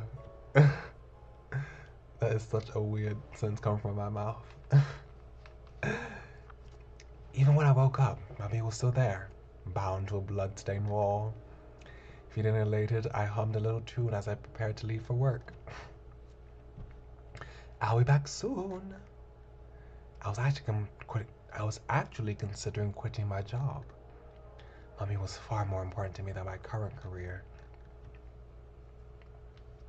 However, if I quit my job, I will be unable to participate in the game.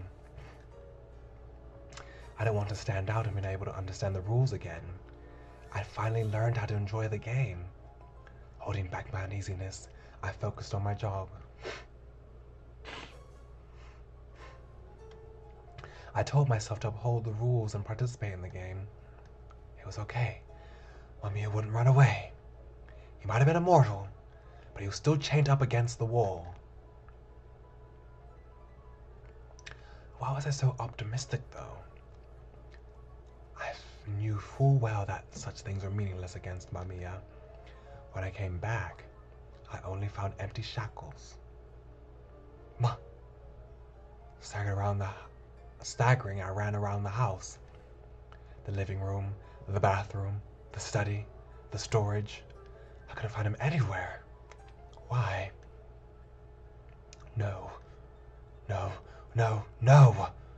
I flipped the place upside down looking for him. I swept away all the books, thinking he might be hiding in the bookshelf. I looked in the trash can. I looked in the washing machine. I even looked in CRT. Yet, MAMIYA was nowhere to be found. My home might have been in ruins, yet my heart was in an even worse state. I grabbed all the alcohol I had at home and drank myself into a stupor. Unforgivable. Unacceptable. Why? Why would he suddenly do something that's awful to me? Don't abandon me. Please. I was awoken by the light of the early morning. However, the moment my consciousness returned, an intense headache made me scowl. Someone handed me a cup of water, and I took it without hesitation. As I moistened my parched throat, a question sprang to mind. Who gave me this cup? Man, you're a weak drinker, huh? It was none other than MAMIYA. I immediately locked him in my embrace, which caused him to lose his balance and collapse. Where have you been? MAMIYA! Oh, MAMIYA! My head was positively pounding. Mamiya was in pain from my tight embrace. I nearly crushed him. I didn't go anywhere. But I was looking for you all night. Oh, what would I have done if you were at... What would I have done if you had vanished for good? As I wailed, he began stroking my back. My mother, too, had done this when I was little. His hand was far smaller than hers. It had helped calm my unsettled mind. Were you lonely? Of course I was. You're so honest. He made an awkward face, pushed away my chest, and crawled out. Let's take a walk, Satoru. He took my hand and led me outside, where I was greeted with a crisp blue winter sky. Why did he take me for a walk? We could have a far more relaxed conversation at home. Was he looking for a chance to run away?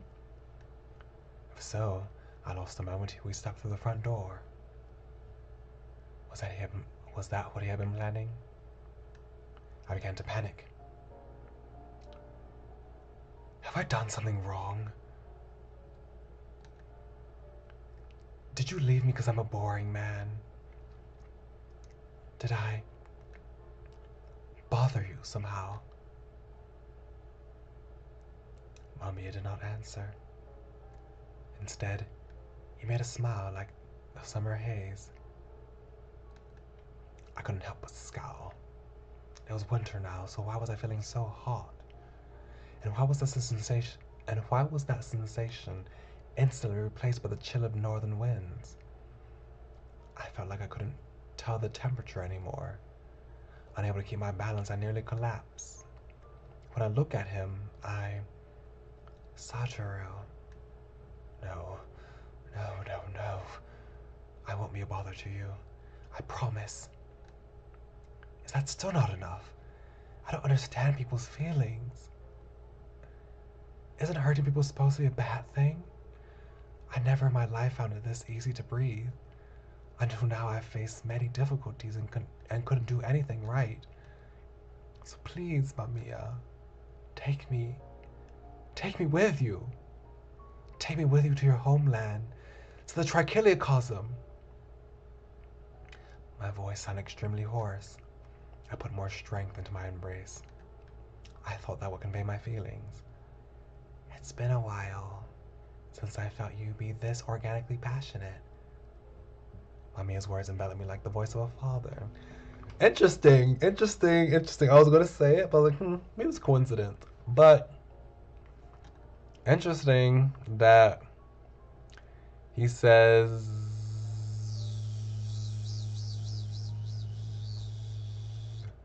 if I can find it. Oh. As I wailed, he began stroking my back. My mother, too, had done this when I was little. He doesn't call Mamiya his he doesn't say Mamiya is like a mother, but he associates the act that Mamiya does to the act of his mother. And then right here, he says, Mamiya's words envelop me like the voice of a father. Like, it's very interesting that Samejima is friends with a child figure, Mamiya, who is equated to be like a mother-father figure. And the character that Samajima's so closely related to is Suoketo.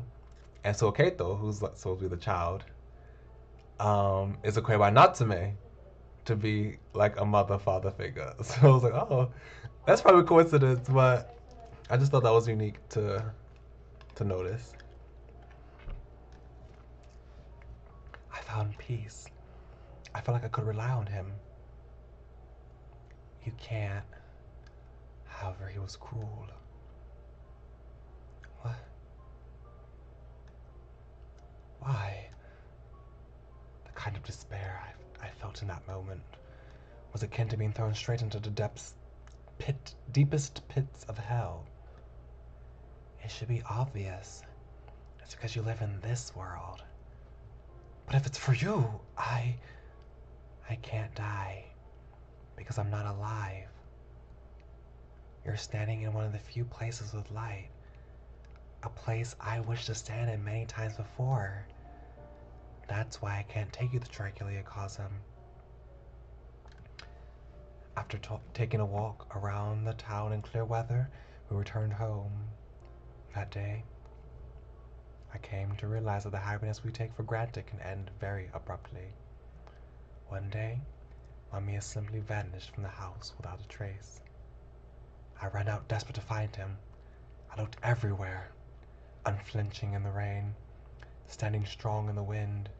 Snow and summer heat will not defeat me. Where are you? MAMIYA! The cold rain cooled my skin. The night had become darker.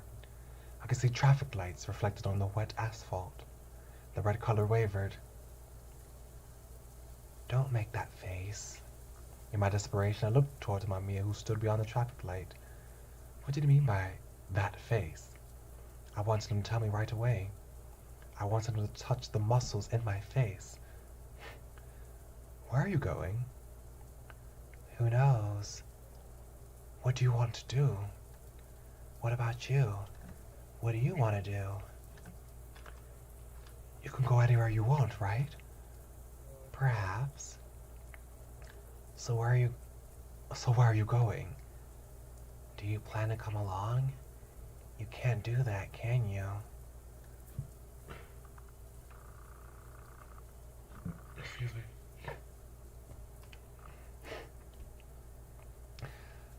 Can you tell what I want to say? Yes. Then say it. I know you're not good at this kind of thing. Say it clearly. You really are a bully. You like that about me, though, don't you? I looked down. The rain had grown more intense. I could feel it on my neck. It was like a mist enveloping us, erasing the sounds of footsteps and passing cars alike. I couldn't see MAMIYA's face too well. It looked strangely vague, like it was all dizzy, exclusively in that area. The light was red. Don't turn green. Don't turn green. I couldn't stop him even if it was. I couldn't stop him if it wasn't red. Don't go. Please don't go, MAMIYA. I'm sorry, Satoru. And so, MAMIYA vanished. It was the latter half of December. I felt him suddenly vanish. After that, I did the same thing you all did. I looked around, checked family registers, and realized that there was no sign of him whatsoever. I was shaken to my very core. I haven't seen a rainbow since then. I'd like to, though. And when I do, I want to shout. I want to shout how lucky and happy I am. By doing that, I believe I can finally become the same. Crab Apples finished DownFall. Some James Root finished DownFall Chapter 5. Got 2 achievements. Yay! But we're going to go back and do all the rest of them. Chapter 6.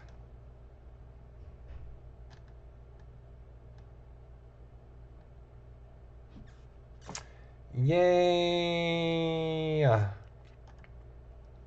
Okay, so I think I'm just going to stop there.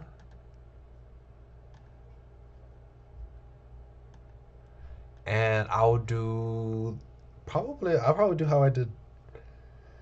I probably did the roots for DownFall, so I'll probably do 2 people the next stream, and then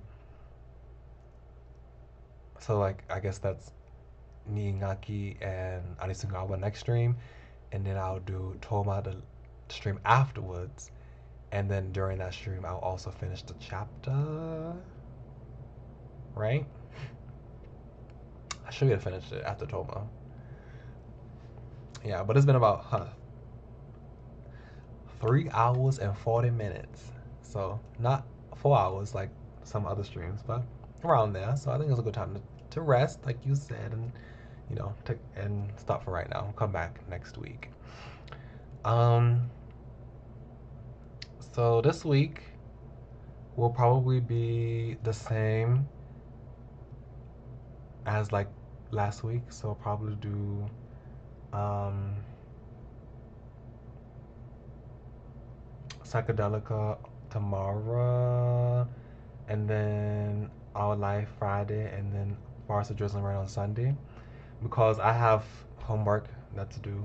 So I don't want to do anything extra special that I haven't been doing this week, you know, so I can focus on my homework and get that done so I don't fall behind. And once I do that, I'll probably plan for some other stuff next week besides the regular gaming streams. Yeah. Oh my gosh. Okay. So yeah, crab apples also is a nice, um, it's a nice achievement name. Have you ever had a crab apple before? I've had a crab apple. There was a crab apple tree that grew where I used to live, and one day I was like, "Hey, can we take one home and see how it tastes?" So we took one home. We cut it, we bit it, and it wasn't like the apples I was familiar with. It was not like the apples that you get at the store. You never knew that crab apples were real? Crab apples, yeah, crab apples are a real type of apple. Yeah. Um, According to Wikipedia, they are indigenous to the northern hemisphere. Yeah.